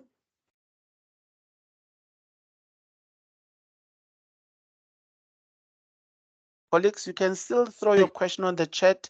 They will respond on the chat. Yes, Sam? Hello, everybody. Good afternoon. I've got three questions that I want to throw to the floor. The other one is actually, it's not really a question, but it's just a comment. Okay. The one thing that I wanted to first make available to the whole floor is this problem where you mentioned that there's like 1 million of highly educated and highly experienced people that are unemployed. And yes, it's true. I know of a lot of highly skilled individuals who are sitting at home, not doing anything. And that are highly needed, by the government. Basically, there's so many things that are going wrong, especially in terms of project management, financial management, accountants that are there, that are sitting at home and not having any jobs. I'm talking of somebody who is a project manager with a PMP, professional management professional, project management professional, sitting at home, not having any job. But you have this country of ours that is really having problems of a dire need of project managers, but those guys cannot get employed. On this forum, I know this might be a little bit unfair on you guys, for you to answer this question, but can there be a program or a forum, that is made available for these guys to, to avail themselves and say, all right, here we are. They could be sitting at home because of maybe the companies that they're working for, have blacklisted them, or they've been blacklisted for whatever, somebody was buying machines, trying to start the company, and then going, the things going in the wrong way. I think we need to really look at how we can accommodate, these people. All right, the second question that I have is, as a new SDP provider, I think there was a lady who just also mentioned that there's a lot of acronyms that are being used, and we are not really very much conversant with what is required. Things like confirmation of OHS audit, the Form 1. Is there a link where it shows as to what is it that you need to have in place? So that is, for you to be able to, to can mark on the checklist and say, all right, this is available, this is not available. Because I tried to look at those kind of things, I couldn't get it.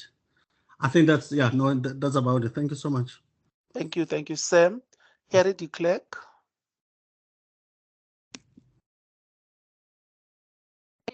I just want to confirm my understanding of your answer to Sharon's question. So we still have to apply separately for part qualifications and skills programs. The only difference is that we will supply our full accreditation document for the full accreditation, and we will not have a site visit. So you still do have to apply separately, if that's my correct understanding. Second question, I just want to find out about online training. So if we are accredited for a full qualification, can we automatically train that qualification if it allows online, or do we have to apply for a separate accreditation for online training?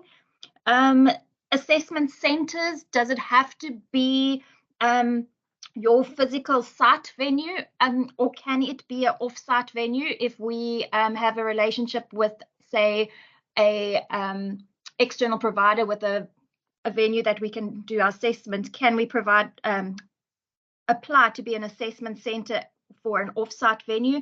And then just my last question is, the facilitator will be able to assess who can moderate. It's just a little bit of confusion with the assessors and moderators. So I understand facilitators will be able to assess, but the moderator, does it have to be somebody that's got a qualification or accreditation with a Seta, or can it also be just a subject matter expert? Thank you. Thank you, Mr. Clerk. Limtech.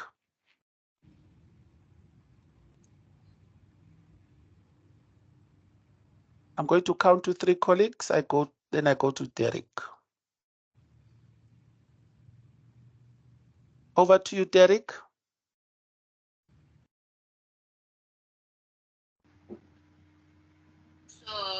Yes, Limtech. Thank you. I was saying that we are no longer going to ask the question because it will be a repetition. Somebody have already asked the same question.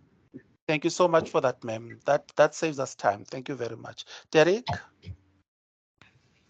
Hi, thank you, Thomas. Can you hear me? Can you guys hear me? We can hear you, yes. Great. So my question is around the MOUs with employers that Mr. Mbue mentioned earlier. So initially when we acquired accreditation from the Setas, they wanted to come on site and find the equipment. For example, if you're running an end user program, you need to have a computer center. So now under a situation where you have different MOUs with the relevant employers who have all the equipment that is required for you to run your programs, do you also need to have it, in your office space?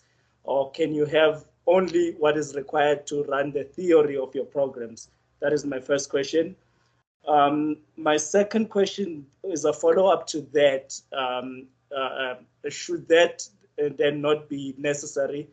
Do we then assume that we only need enough office space to run our admin and storage, etc., therefore eliminating the previous process where if I were accredited with let's say if I had 20 different qualifications, you can imagine the amount of office or the size of office space I would need to have.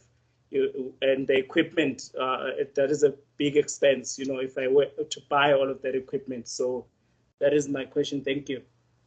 Thank you. Thank you so much, Derek. Matume?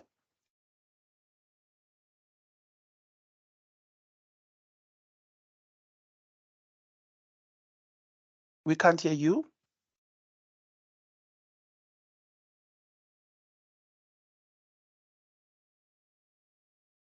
We can't hear you, Matume.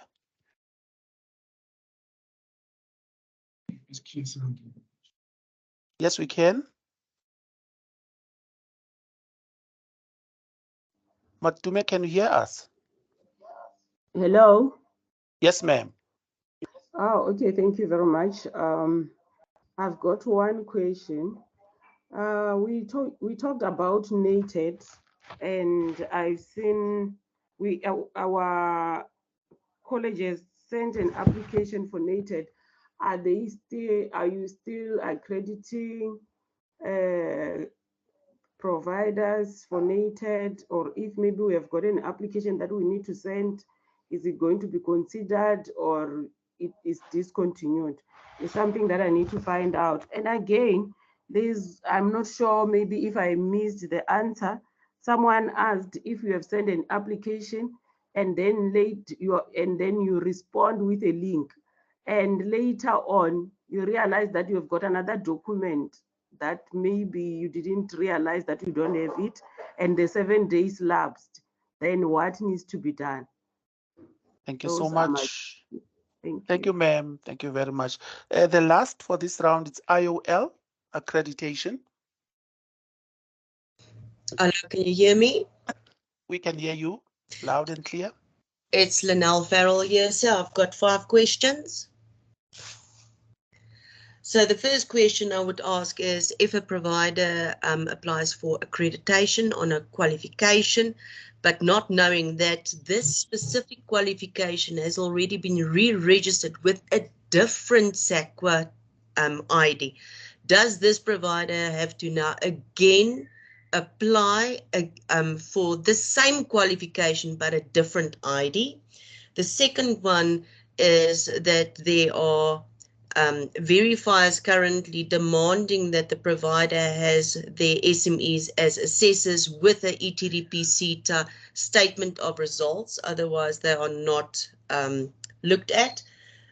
Is that the going requirement now, that all SMEs must be an assessor and have proof of a statement of results from the ETDP CETA that they did complete the assessor program in the old system? The third question is, what is the cost of ISA and can this be published? The fourth question is SMEs that is registering on the QCTO website. I think there must be a clear understanding that this SMEs are not SMEs that providers are going to use as their SMEs, but in fact for the QCTO as verifier SMEs. And the last one is the Assessment Practitioner Skills Program. We've just been accredited, therefore, and it has dropped from the system, and we want to know why. If you can just answer those. Thank you. I thank you so much, Ms. Farrell. Colleagues, this brings us to the end of this round. Mr. Mbue, and then Ms. Kemp, and I'll take it in that order if Mr. Mbue didn't exhaust all the questions, responding to the questions. Yeah, thanks. Our guy, Mr. Truman, the letter of intent in 2020 process followed for occupational qualification. That's where the alarm bell rings now. Letter of intents were meant for historical qualifications, not for occupational qualification. Unfortunately, you applied on the wrong link, sir.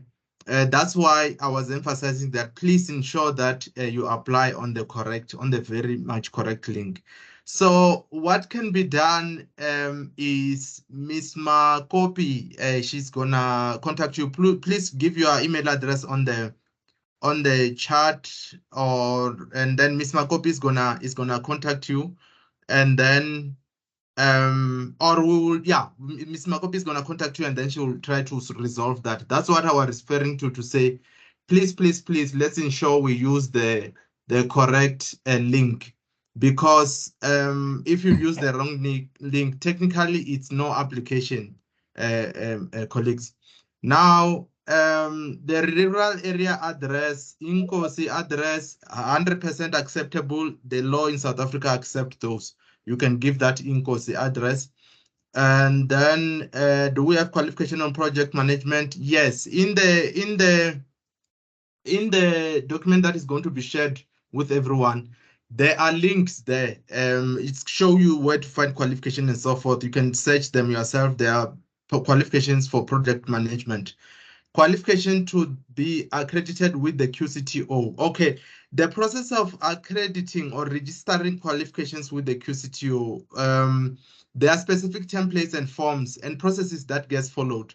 Industry gets involved, and other stakeholders, including labor and so forth and so forth. So it's not as easy as I've got a qualification, I want it to be accredited. So the whole process needs to be followed.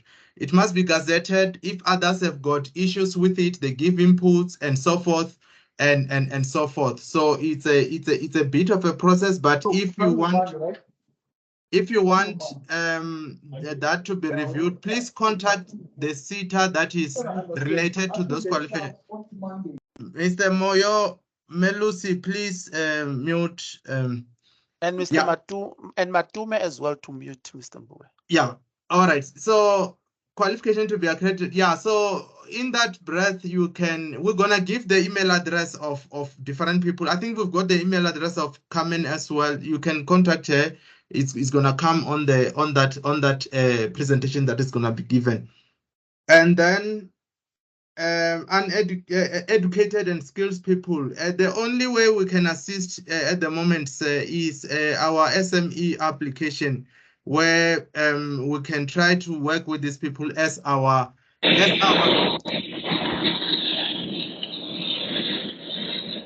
QCTO SME. That's the way we can assist. That's linked to Linel's question. Those SMEs are for QCTO. And just on that same breath, it's very important that SME, because you'll find that other SMEs are providers, others are they work for a certain company and so forth. It's very important to avoid conflicting interest, colleagues, as an SME, when you are being sent out to do the work for QCTO, so that we won't have issues. But those SMEs, we train them for our processes.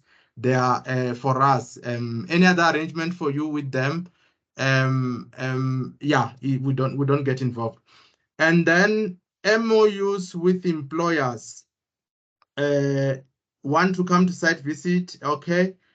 This one, we need to go to where the employers are and see those equipment. We don't want an issue where we accredit an office and the next thing, learners are not taught because there is no equipment. So you can indicate to us to say, okay, fine, I've got MOU with this employer, they've got the lathe and things like that. We'll send our guys there to check. And then we'll do an announced site visit as well to verify at a later stage to check if everything is still there. NATED accreditation, a link for NATED is still up. You can apply for NATED, but you're going to be accredited only for a year going forward, because the qualification is on its last date of enrollment within 12 months or so. And then what happens if the 7 days has lapsed? Vongiwe is going to answer that. And then registration with different ID applications. Please notify us and send an email with the proof of accreditation. If it's the same qualification, the accreditation can be sorted, where our accreditation team will ensure that you are registered on the or accredited on the new one. And then the ETDP SETA statements of results assessor will need clarity. Linel, maybe send us an email, but that I don't know anywhere where we require that it must specifically be ETDP SETA on the legacy one. For us, a facilitator, if it's trained, whether they are trained by UNISA or ETDP or any other SETA, and they are certified and it's valid, it's a facilitator. And the same applies to assessors. specific SETA is required to register these facilitators and assessors. That requirement must be met if the SETA requires it. And then cost of ASA, can it be published? That will be very difficult, ma'am, because qualifications vary a lot. Other ASAs are very expensive with the equipment and so forth. Others is just a classroom and a table. So that is going to be highly difficult to do that. And then, yeah, I've touched this one about the SMEs. I think I've done as much as I can, Mr. Lata. You can proceed with I that thank one. you so much, Mr. Mbowe. That was comprehensive and up to the point. Ms. Kemp and then Ms. Makopi to conclude. Yes, I'll try to remember what I'm supposed to be answering here. With It's regards about to ISA, I think. Yes, ISA. yes, Mr. Lotta, I've got that one. I picked up on two actually. It was a question raised that you must have an ETDP assessor moderator registration. That is not so with our qualifications.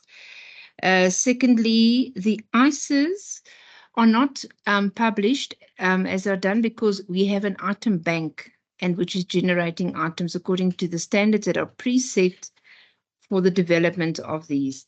The only document that is published is the exemplar, which the QCTO approves that has been set according to these standards, and that is available on the QP's website. And it's the same exemplar. There's not going to be more examples because the same style and format will be there. It's just going to be different types of questions. Thank you, Mr. Lotta. Thank you so much, Ms. Kemp, for responding so swiftly and up to the point. Wise team skills will be the first in this round, colleagues. Then follows Mbekeni Kum, Yolanda Becker. Mr. Lotta. Is that IOL accreditation that wants to make a follow-up? Yes, my one question was not answered. Okay, ma'am. Okay. It was according to the Assessment Practitioner Skills Program that we've just been accredited for, and it has dropped off the skills program registered list, and according to our documents, it is registered until 2027. So we want to know why has it dropped and the reason for that, please. Thank you so much, ma'am. Thank you so much. Ms. Makopi, I'm sorry, I forgot. Do you want to add something, ma'am? Yes, thank you, Mr. Latta. Mr. Mbowe requested me to answer the 7 days, but I'll come to that. I just want to go back to what Lionel Farrell is saying about the SMEs must have a ETTP sitter, be an assessor, where the verifiers are saying that. I just want to alert everybody that when we are being visited, as Mr. Mbowe is saying in the presentation, the curriculum document and the SAQA document are very important. Curriculum document will tell you the HR requirements, which is human resource requirements. So what is it that is needed for that particular qualification? Like, for instance, I hear you mentioning project manager. Project manager says you must be an expert in project management. So that means you read there, and then if someone is asking you something that is not there under HR requirements, you have a right to say that but your curriculum is saying I need a person like this to facilitate. Thank you. The 7 days whereby it lapses because it's where we send you the email to upload. We have STPs that are asking for extension, and we allow that, and we also correct the documents that are not like for example, somebody is say, what is this MOU that we have written here? We explain, so we are going to change and write full sentence, get rid of acronyms and write the name fully, like OHS is occupational health and safety. So we give a leeway and say that, yeah, you can extend to a certain date. We are getting questions like that whereby people ask for extension. So we are giving the extension after 7 days. Thank you. Thank you. Colleagues, the question raised by IOL regarding this skills program, if qualifications colleagues are here, would appreciate, but if we do not... Mr. Lotta? Yes, Ms. Kemp. I just put in the chat that she must mail Carmen Hoffman, and I've provided Carmen's email address regarding that. Thanks. Okay, and she can copy the chief director so that we speed up in in responding to this question. Wiseman, team skills, Mpekeni, Yolanda Becker, Teresa, Ron, David Nyama, Colette Tennyson,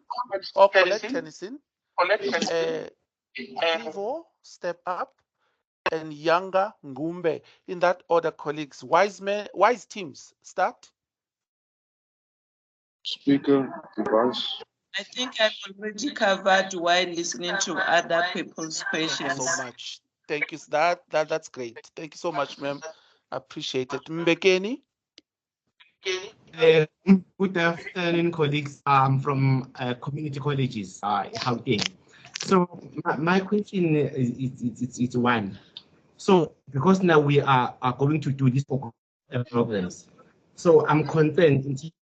Can we still invest money in training assessors and managers, or just without this?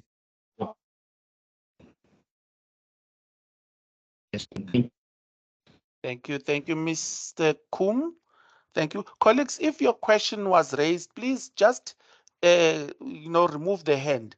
Then we don't have to call you. Yolanda Becker.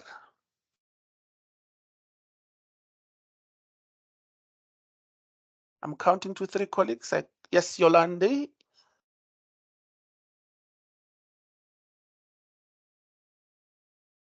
Teresa. Yes, Yolanda, you can go.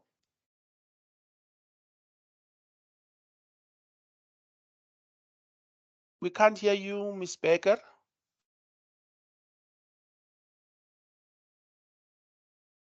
Miss Becker, maybe put it on the chat. We can't hear you. Put your question on the chat, Miss Becker. We can't hear you. Teresa, next. Now we can hear you. Hi, can you hear me? We can hear you now, Miss Becker. This is Teresa speaking. Oh, Teresa, sorry. Yes, Teresa. Hi, I'm going back to the site visits again.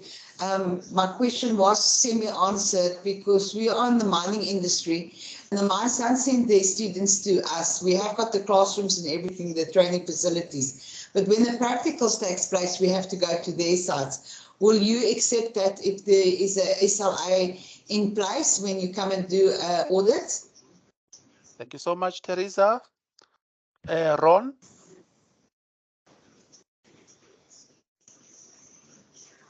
Thank you very much for the opportunity. Can you hear me? Loud and clear. Thank you. I run a company which is focused very much on skills programs. We're accredited with the services Seta for 5 qualifications. So when we look and we go onto your qualifications, part qualifications, there's nothing in there that links to any of the qualifications that we're currently accredited for and have been for many years. When we look at your skills programs, we find there's only one, which is conflict management, which would appear, it just has headings. It appears that it's not developed.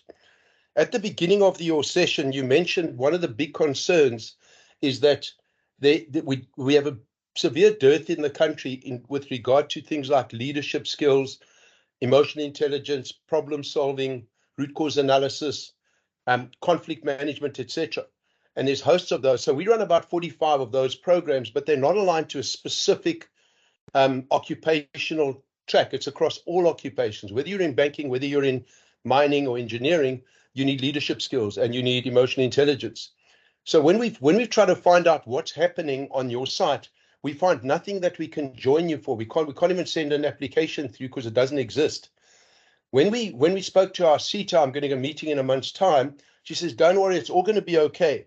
So my question is, and I'll mention specific qualifications, which is Seta 57712, which is generic management, 59201, generic management.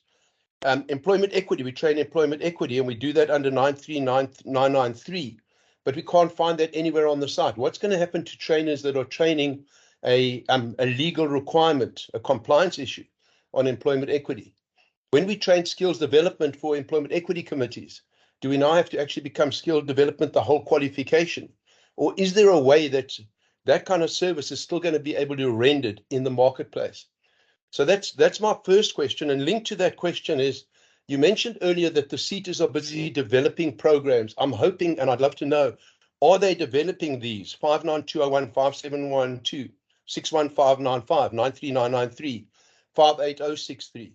All of those are already across all industries, and that would really benefit the country to have those skills available.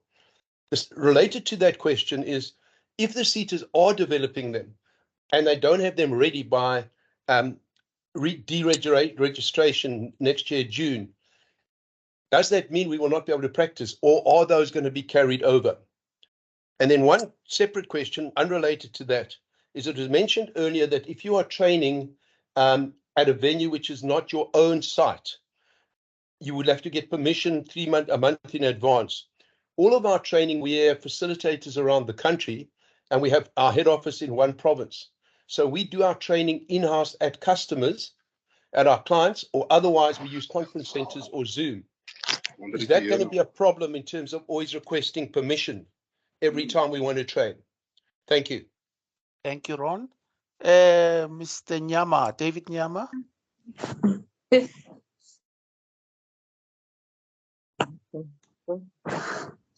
Thank you very much. I got two questions I want to ask. The first question is about the application I've done on the QCTO website for the accreditation of 2 qualifications and 2 skills programs. I just heard that there are 2 links for the 2, in other words, the qualification, occupational qualification and skills programs. I've just done application for both on one link. Now, and as a result, I did receive a link to upload the document, but that was only for the 2 occupational qualifications and not for the 2 skills programs. I want to know whether I must now redo the application on the website for the 2 skills programs, or do I still have to wait for the links for the 2 skills programs? That's my first question. The second question, it's about RPL.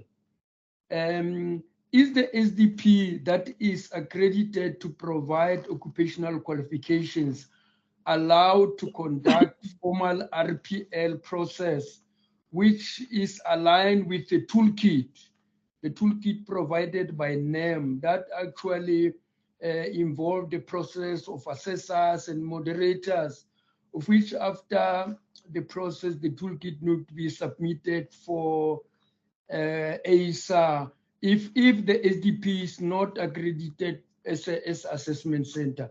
Is the SDP allowed to go through that RPL? Because I'm just thinking, if I'm just accredited like we are as an SDP and we get requests to RPL, can we do that if we are not an assessment center? Thank you, Mr. Nyama. Thank you, sir. Ms. Tennyson. Thank you, Mr. Lata. I just, on behalf of QCTO, wanted to remind everybody who hasn't had a close look at the chat or has missed it, I'll repost now. There is a document available on the QCTO's front page of our website called The Road to Success. And for all of those providers who are new, who are needing information on all the acronyms, some of the definitions, who are looking for checklists and guidelines on our documents, I can recommend that you go and make that your first port of call. You probably will find a lot of the information there, and failing which there are ways that you can then contact us for further information. But I would suggest that everybody who is on this, who's interested in getting accredited or is new, goes and checks out that document, because our aim is to make that freely available to everybody. There's no charge for it. And it is a good starting point for you in order to progress from there. So I'm going to put the link again now in the chat, Mr. Lata, if anybody would like to go and find that on our website. Thank you. Thank you so much, Ms. Tennyson. That's helpful. Colleagues, Road to Success. It's available, so you need not ask any other question like acronyms. You'll find the answers there. Thank you so much, Ms. Tennyson. And after Ms. Tennyson, I think I've got Ms. Yanga Ngumbe, and the last person will be CD before we close this round, colleagues.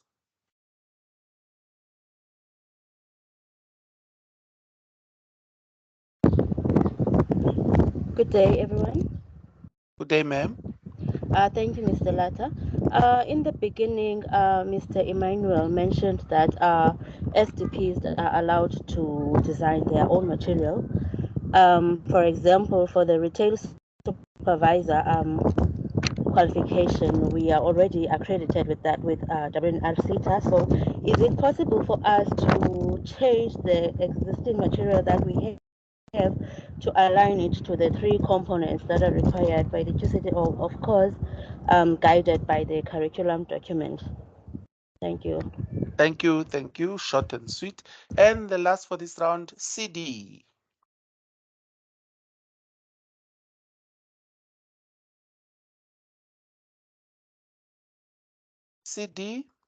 CD has left, colleagues. I think he or she has been.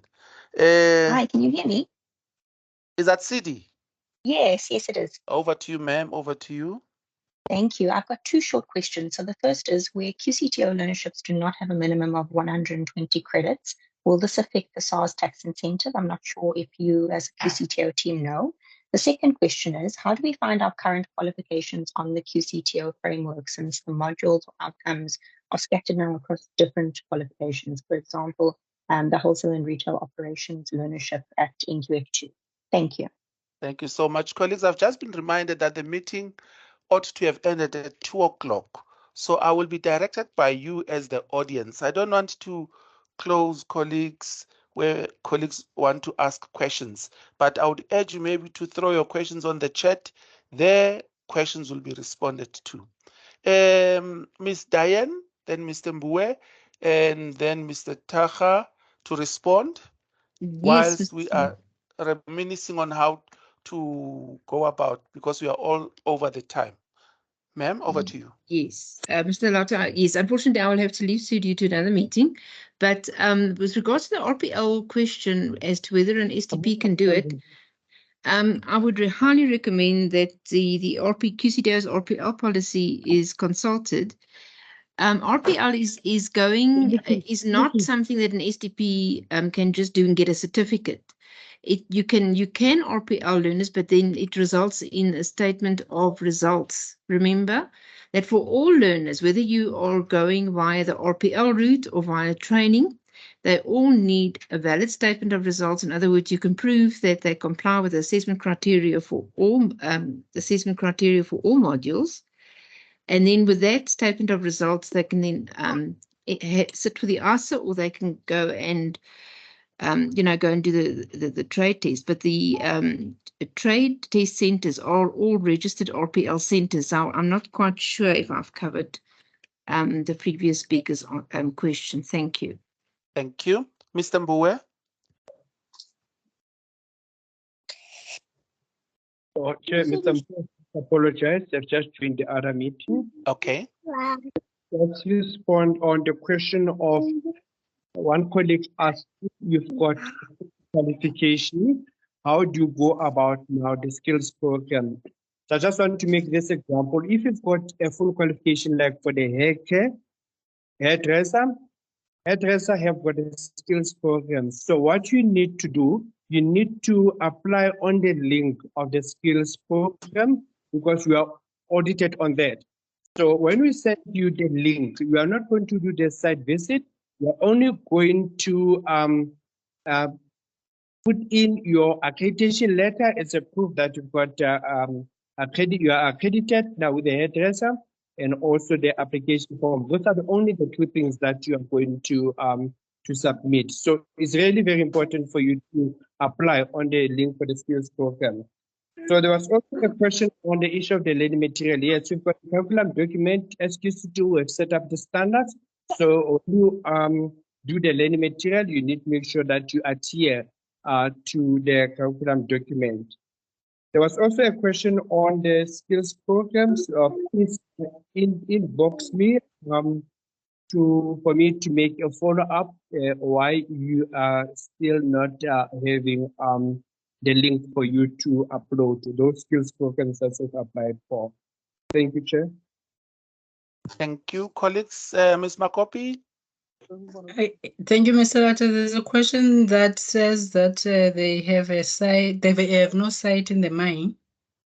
So can they utilize other sites? I will quote the policy. It's saying all accreditation applications for any qualification, part qualification, must have a physical address in the Republic. Maybe you must have a physical address in the mine, and then you apply for permission, which is 12.4 on the policy. Permission, as Mr. Tahe has indicated, permission to go to the other side to train and do all your modules there. And then it must be for a certain project, and then you will tell us so that the other domains, which is assessment and also quality assurance, may know where to find you in case they need you in that particular mine. I hope I've answered Teresa.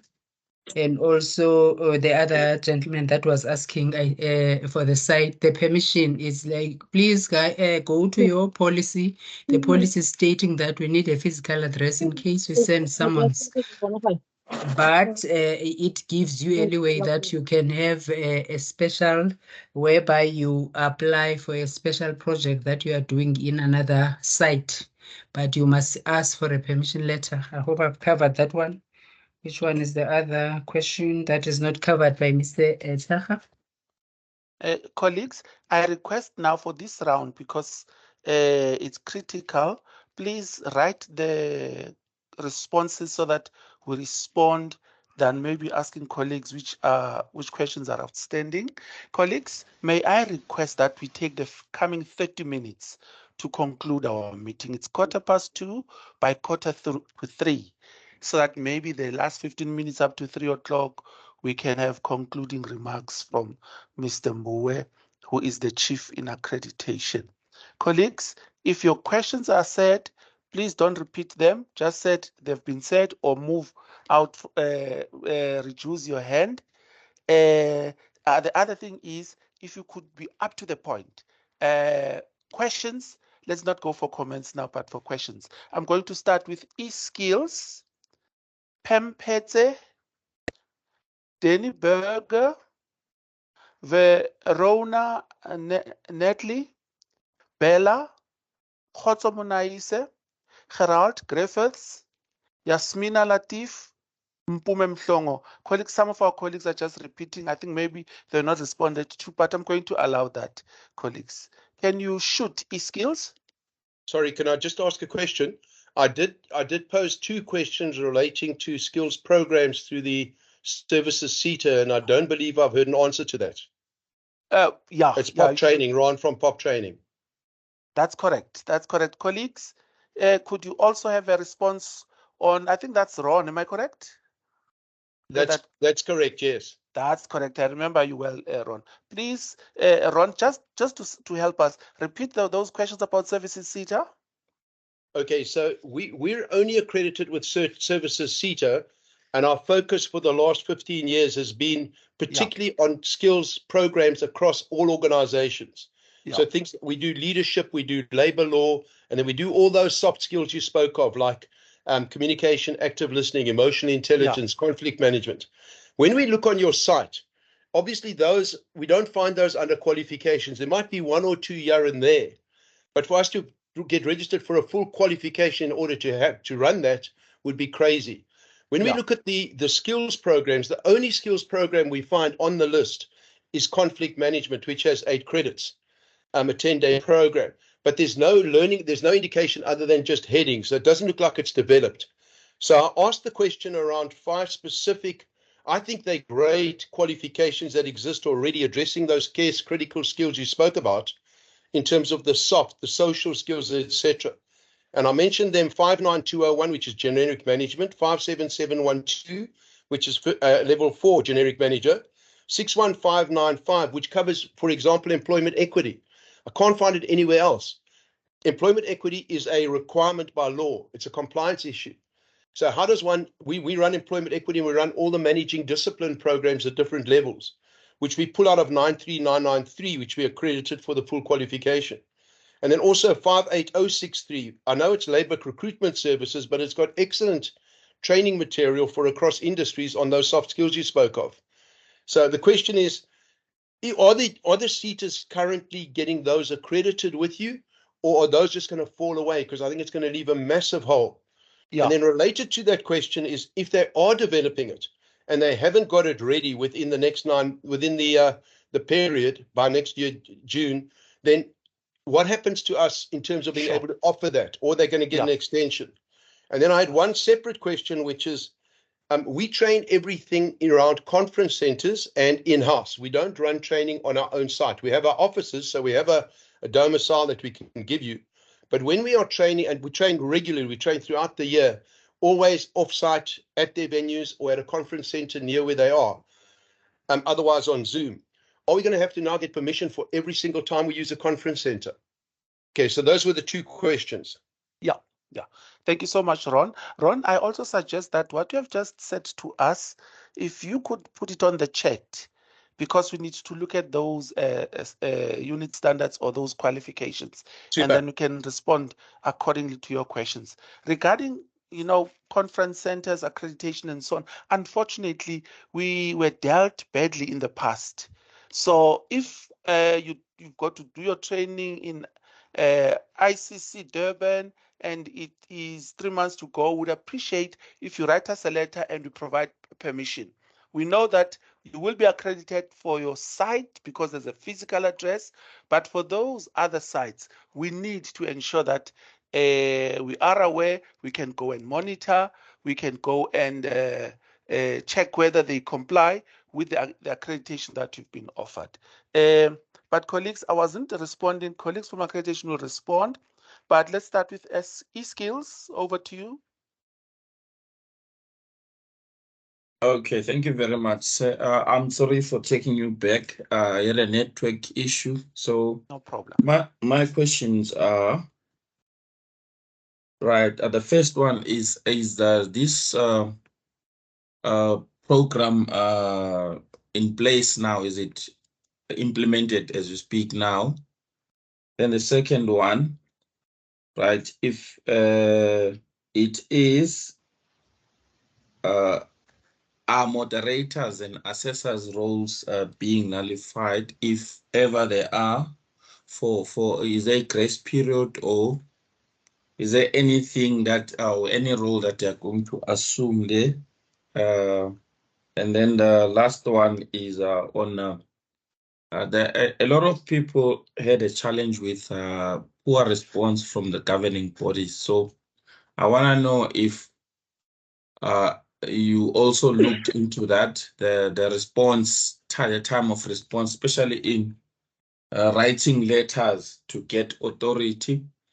Is it not going to be the same story as what we were experiencing, getting late responses, getting systems down? So maybe those three questions would help if I get response from them. Thank you very much, sir. Thank you, sir. Thank you, sir. Pem Peze.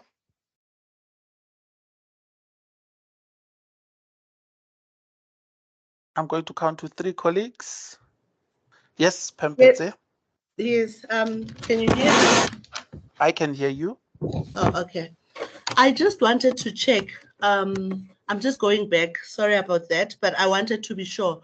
So we have an accreditation from EWCTA, the electrical one. So now we want to move from that one to QCTO. So are we going to start from scratch, or are we going to apply with that accreditation because it's valid up until 2025? That's the first question that I have. The second one is about the SDP. So if we are accredited with the QCTO, are we going to be accredited on the SDP only, not on the assessment? Now, how does assessment comes in when you are registered in the QCTO as an SDP, or do we still have to go under the route of going to NAM and get to be accredited as an assessment center? Thank you. Thank you so much, ma'am. Short and sweet. Danny, I think you're coming for the second time. Am I correct when I say Danny, or is it Danny Berger? Yes, it's Danny. Thank you. I just need confirmation on assessor and moderator. Must they undergo, that is in artisan training. Must they undergo the formal training? And do we register them somewhere with you guys? And the moderator, is that a subject matter expert or not? And then the other question is on ARPL. Is artisan recognition of prior learning, is the toolkit a requirement? I was informed by Seta that it's not a requirement for QCTO ARPL. Can you please confirm that? Thank you. Thank you, Mr. Berger. Verona Netley.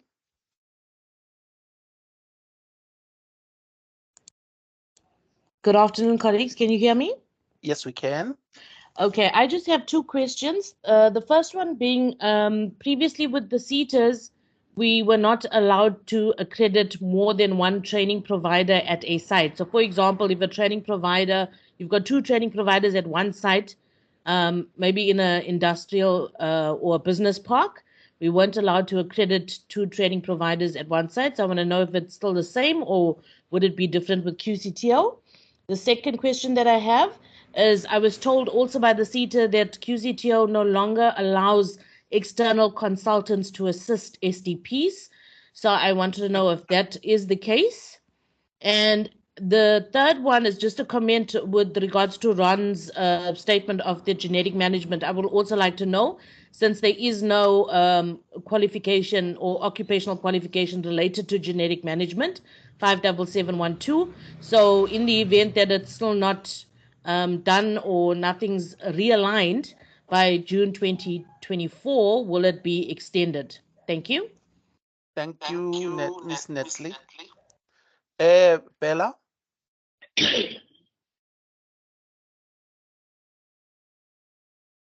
Bella, I'm going to count to three and go to Mr. Munaisa. Mr. Munaisa, over to you, sir.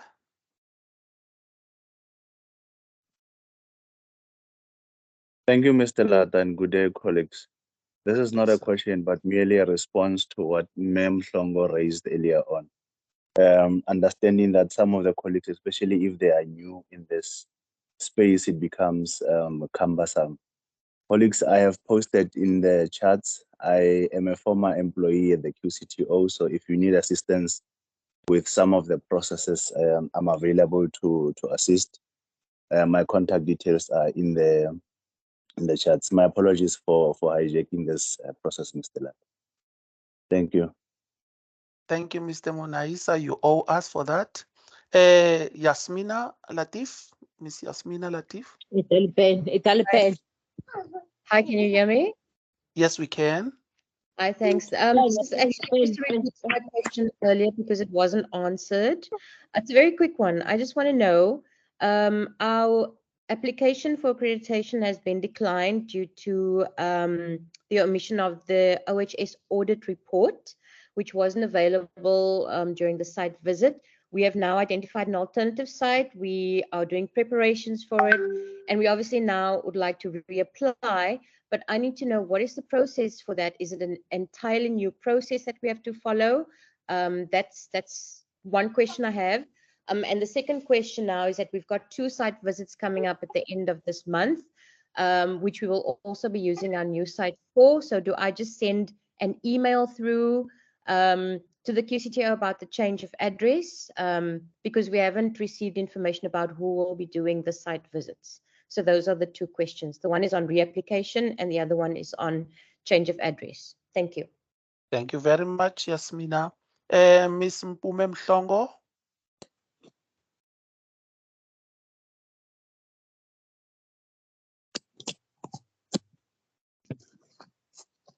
One, two, three. Mr. Aubrey Sebe. Mr. Aubrey Sebe, over to you, sir. Chairperson, I've noted a few questions, but I'll just be quick. One, the issue of the OHS that I think even the previous speaker was talking about. I'm not sure how you train these verifiers when they visit our site, because lately I had a visit that when I show the progress report of the OHS, that person dismissed that report without a blink of an eye to say, we are not allowed to see that report, what, we need the OHS. And my understanding is that obviously when you do the proper investigative OHS, the audit, that is a process that takes some time. So we tried to show that person, but I think it was rejected based on that report with all the evidence. That's number one. Number two, the training, the facilitators. From our institution, we've got lots of the lecturers who are not mostly the subject matter experts. But I want to check with QCTO whether can QCTO maybe have a training session wherein the lecturers are trained on how to become the occupational qualification facilitators, since we are heading to that particular platform. Then the last one, it will be in true false. The first one, the time period for resubmission. After every site visit, you will be requested that after 5 days, you must submit the missing items. I've got, for example, the issue with few tools from the workshop that the colleges procured, but we have not yet received them. I tried to show the requisition that was submitted and the purchase order, but it was also outright rejected to say, no, we want to see those items. But knowing the situation in the public sector is also a challenge, because you know this public procurement processes. And again, in terms of the 5 days, I'm not sure. I think 5 days is not enough to submit the missing documents. If maybe can be extended to 10 days, because previously I had a situation wherein I've applied, I've been given 5 days to build something else that was not part of the evaluation toolkit or evaluation list that was used by the verifier. And to build, so it will take me almost a month or so. And all of a sudden, when I tried to do the follow-up with the verifier, that person never came back to the college until we have to do the new reapplication. That also takes more than what was expected. Thank you. Thank you, Mr. Sebe. After Mr. Sebe, I've got Excellence Varsity.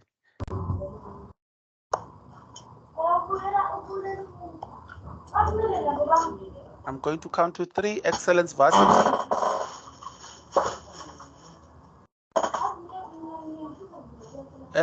Z, it's your turn. Z.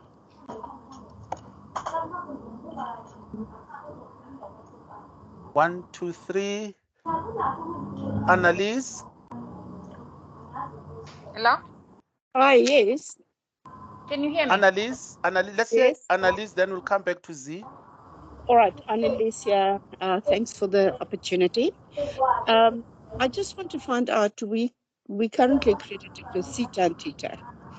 Now, with Seta, we've got,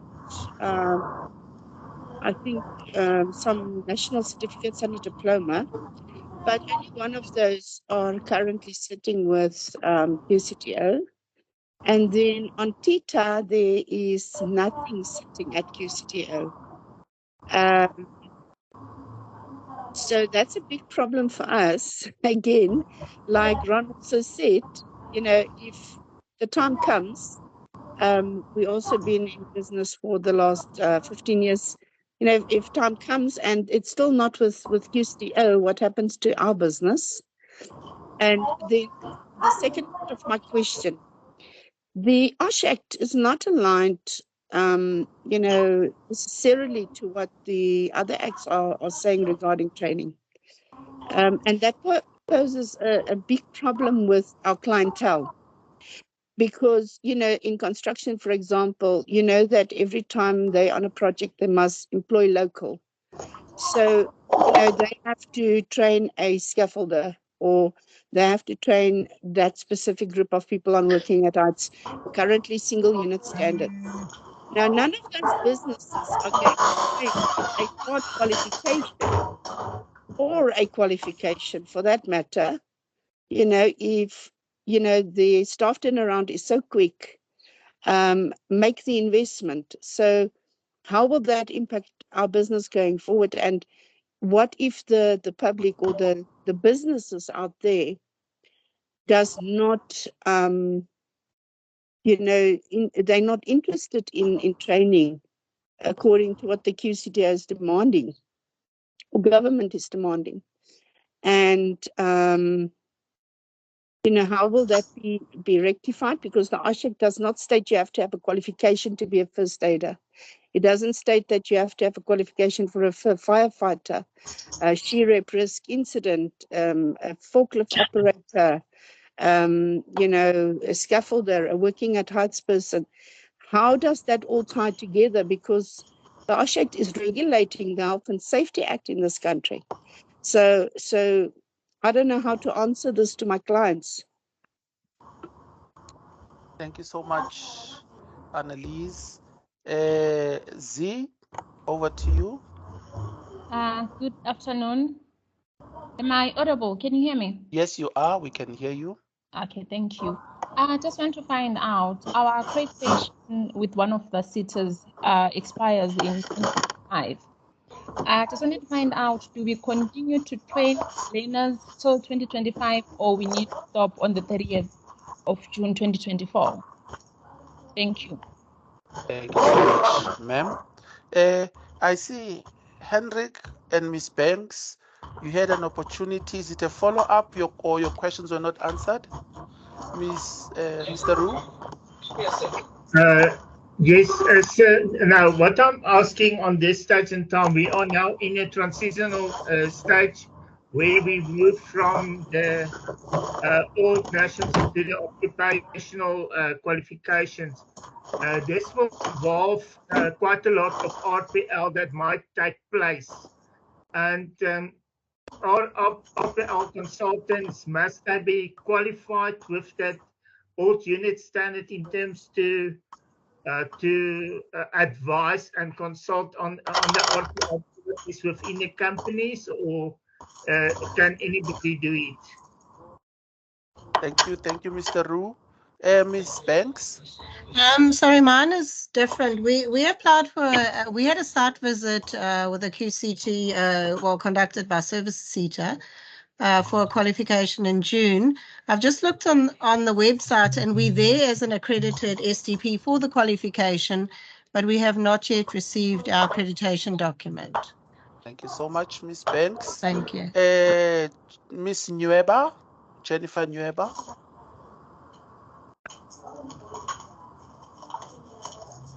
Good afternoon, sir. Yes, ma'am. Just a quick question on my side. We have applied for the extension letter for Seta, and then now when we come back to Seta, they're saying that they are still with you guys. You guys need to sign the letter. So we have applied for an extension in March. So I wanted to check, how long does it take for us to receive that extension letter? Thank you so much. Thank you. I also suggest that you put Mr. Latta, the name of the qualification of that. Mr. Latta, is Matumi here? Can I chip in this long that I've been asking? No, sir. No. I'll come back to you. Let me give others a chance. It's only two, then I'll give you a chance, Mr. Matume. Ivan Steenkamp. Mr. Steenkamp.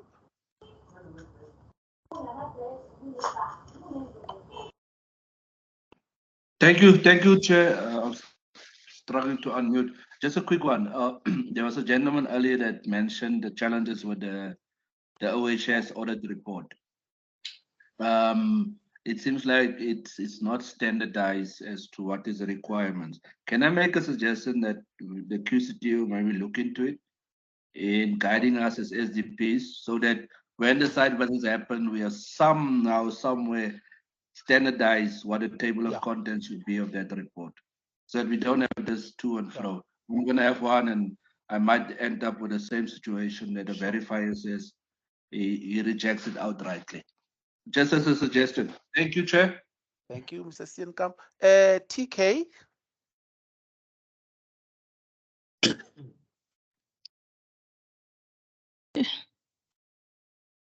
Yes, TK. I'm going to count to 3, then would suggest you put your question on the chat if you can't. Mr. Matume, you can. Oh, Mr. Matume, you can come up. Thank you so much. Yes, sir. In 2020, I submitted 3 files for accreditation with QCTO. And then I also included the workplace letters for doing the practicals, and the tax clearance got expired along the way, and I was only left with submitting the learning material. So my question is, do I need to start afresh in doing the applications, or do I need only to submit the TC that has expired and the learning material? If also the learning materials, do I need to submit it on CD or what? Thank you so much, sir. Colleagues, this was the last round of questions, and we are still open, colleagues, for questions. Put them on the chat, send us emails. You will get all our emails address. I always say you first write an email to the accreditation director or qualifications director. You can also see their names and their emails on our website. If you struggle, then you can copy Lata or Mr. Mbuwe. Unfortunately, Velma, you'll have to put it on the chat. I'm going to allow QCTO now to respond to the questions that have been set before we conclude. Okay, Mr. Taha, Mr. Mbuwe, yes, sir. Yeah, let me start. Yeah, I want to start with the last one about 3 files submitted in 2020. Please resubmit the application because, as you know, we are measured annually. And those financial years, the results have been sent out and so forth. We'll gladly request that you resubmit. If you need special assistance, we can provide somebody to assist you. That's why it's quite important that when you apply for accreditation, please apply when you are ready, because it's gonna derail the whole system. It's just gonna slow others.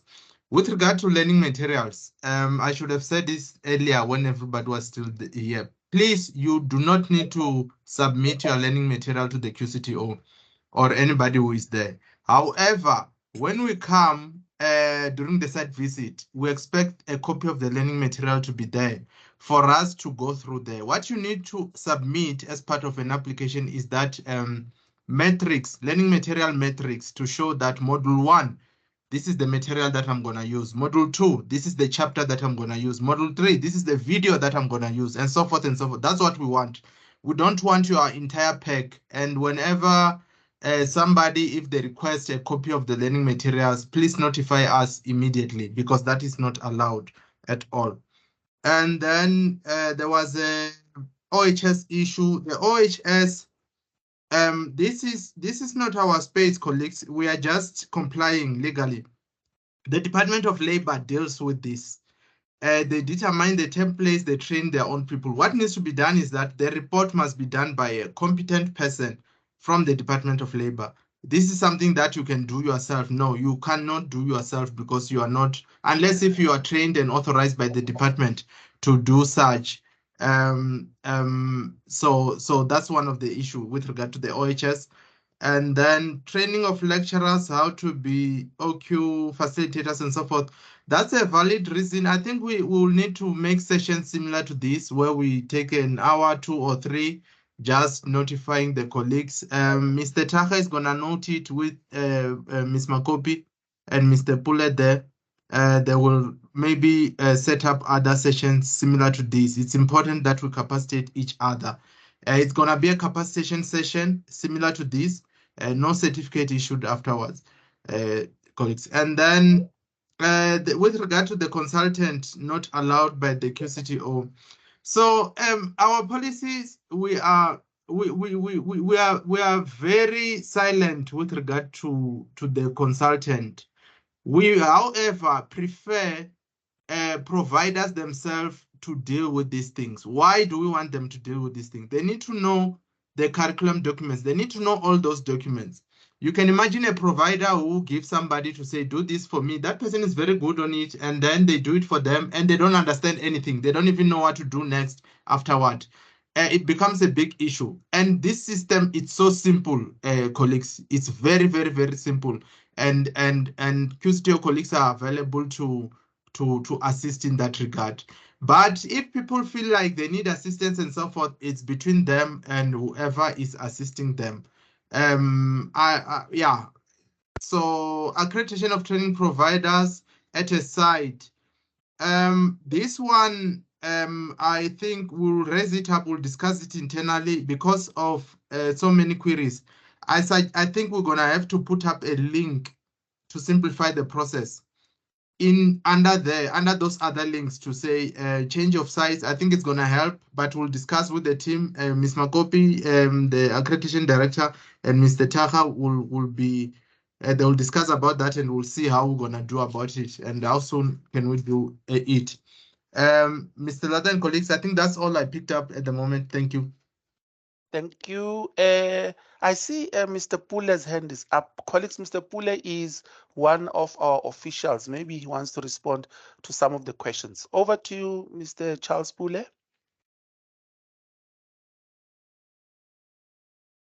You are muted, sir.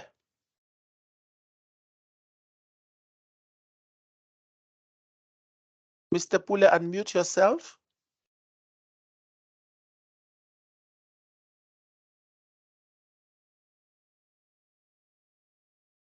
Colleagues, I think Mr. Pule is struggling to connect. QCTO officials, is that Ms. Makopi? Over to you, ma'am. Thank you, Mr. Latta. There's a colleague who asked about the extension of scope and then no outcome was received. Can the colleague check my email, makopi.b@qcto.org.za? You'll find that the outcome, we don't keep outcomes when the committee has set. Maybe the outcome was sent in the wrong email or to the consultant email, depending on the email that you have written or when you were applying. So I want to follow up on that letter. And then also the extension, the LOI, the letter of intent, if you have learners, Mr. We mentioned from the beginning that there's extension that is given for those who have learners on the historical. What's the other one? I think I wanted. Sure. Oh, it's fine. It's fine, Miss Makopi, if you don't remember. Colleagues? No, I'm looking at my book because Mr. has already touched the others, so I didn't want to repeat. Okay. And then, yes, the consultant, he has taken it, and then it's an internal arrangement. We, as QCTO, we don't enter anywhere. There is one line in the policy that is saying that consultants are not allowed by the QCTO. That's all I can say. There are questions that are being asked for assessor moderator. It seems as if we need to write it down because it has been answered over and over again. It keeps on coming. Assessor moderator on the qualifications of QCTO. Thank you, Mr. Latta. I thank you as well, Ms. Makopi. Colleagues, you know, you might feel we did not respond to all your questions. You might feel we responded partly to all your questions. But I beg of you, put them on the chat. We are going to spend time on Monday in the executive looking to the chat, respond to those questions, colleagues, so that at the end of the day, we ensure that we respond to the questions. Mr. Pule, are you able to respond? No. Okay. Before I give to Mr. Mbue, colleagues, I take this opportunity. We had plus minus 700 attendees in this, and it's very good. I hope it's the beginning. We'll have other of these consultations, colleagues, and I thank you so much for your professionalism. I thank you so much for your patience. We ought to have ended up at 2 o'clock. And colleagues, in South Africa, we meet to resolve things. If things are not resolved, we'll still have to meet again to resolve them. We don't just give up, colleagues. We are not a nation of such a character. We fail to respond, but we'll still meet again to respond, colleagues. It is for the learner. I so wish that some of you providers, you should have said, My learners. I had most people saying, my business. It's good, colleagues. It's your business, it's your livelihood, it's your bread and butter, just like all of us colleagues that are at a working stage in the country. But again, we need also to focus on the learners. After we have trained them, where are we taking them? Where are trace your learners? Spend 3-4 months and say, where are my learners? Let me write a newsletter. Let me write to the minister. Minister, here are the 4 learners I trained.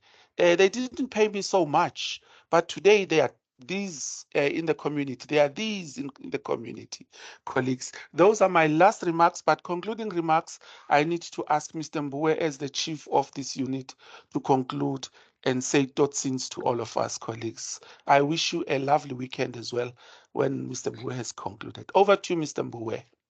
Thanks a lot, Mr. Lata, and all colleagues and all attendants, attendees. This is very, very humbling to us. It shows that there is a need for this type of discussions even going forward. Please notify us if you need similar discussions going forward. Like Mr. Lata said, it's all about the learner. Let's trace these learners. Our objective is not to push the numbers of graduate peoples and so forth. You saw we have done that so well. We've got so much graduates, but they are not employed. And also the labor market says we've got these positions. So you can see. So technically, you can't say there are no jobs in South Africa. I mean, if you can look at the pictures of what is happening, technically. What it means is that we are training for the wrong things. So I would really like to encourage you. All of us are professional here. You have behaved in a way of a very outstanding way. You can see that we are dealing with professionals, and we can up the standard of this sector. And yeah, let's trace our learners, even ourselves. Our research team is gonna start to come to you providers to trace and see these learners, to see what is the impact that we are doing, and so forth and so forth. Once again, thanks a lot, and I look forward to see you. Our marketing guys, Keto, you want to say something before we leave? Yes, thank you very much, Mr. Mbua. On the same breath, I wanted to indicate that there is a questionnaire just to get the feedback from our stakeholders that is being posted in the chat. If they can take a moment just to give us their feedback. Thank you very much. Thanks a lot. Mr. Lada said I must say thought since, and good night to everyone. Yeah, enjoy the rest of your weekend. Thank you. Bye. Thank you, Sketo, as well for your great work. The meeting is adjourned, colleagues. Thank you. Thank you, everyone. Stop saying. Thank you. Please send the presentation, please.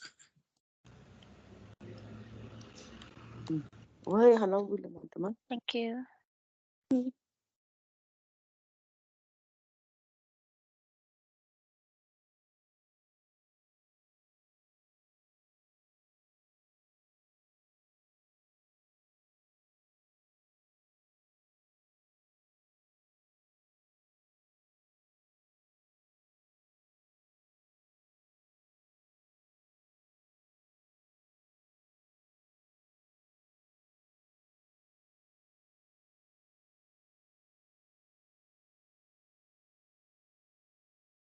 Listen here, guys.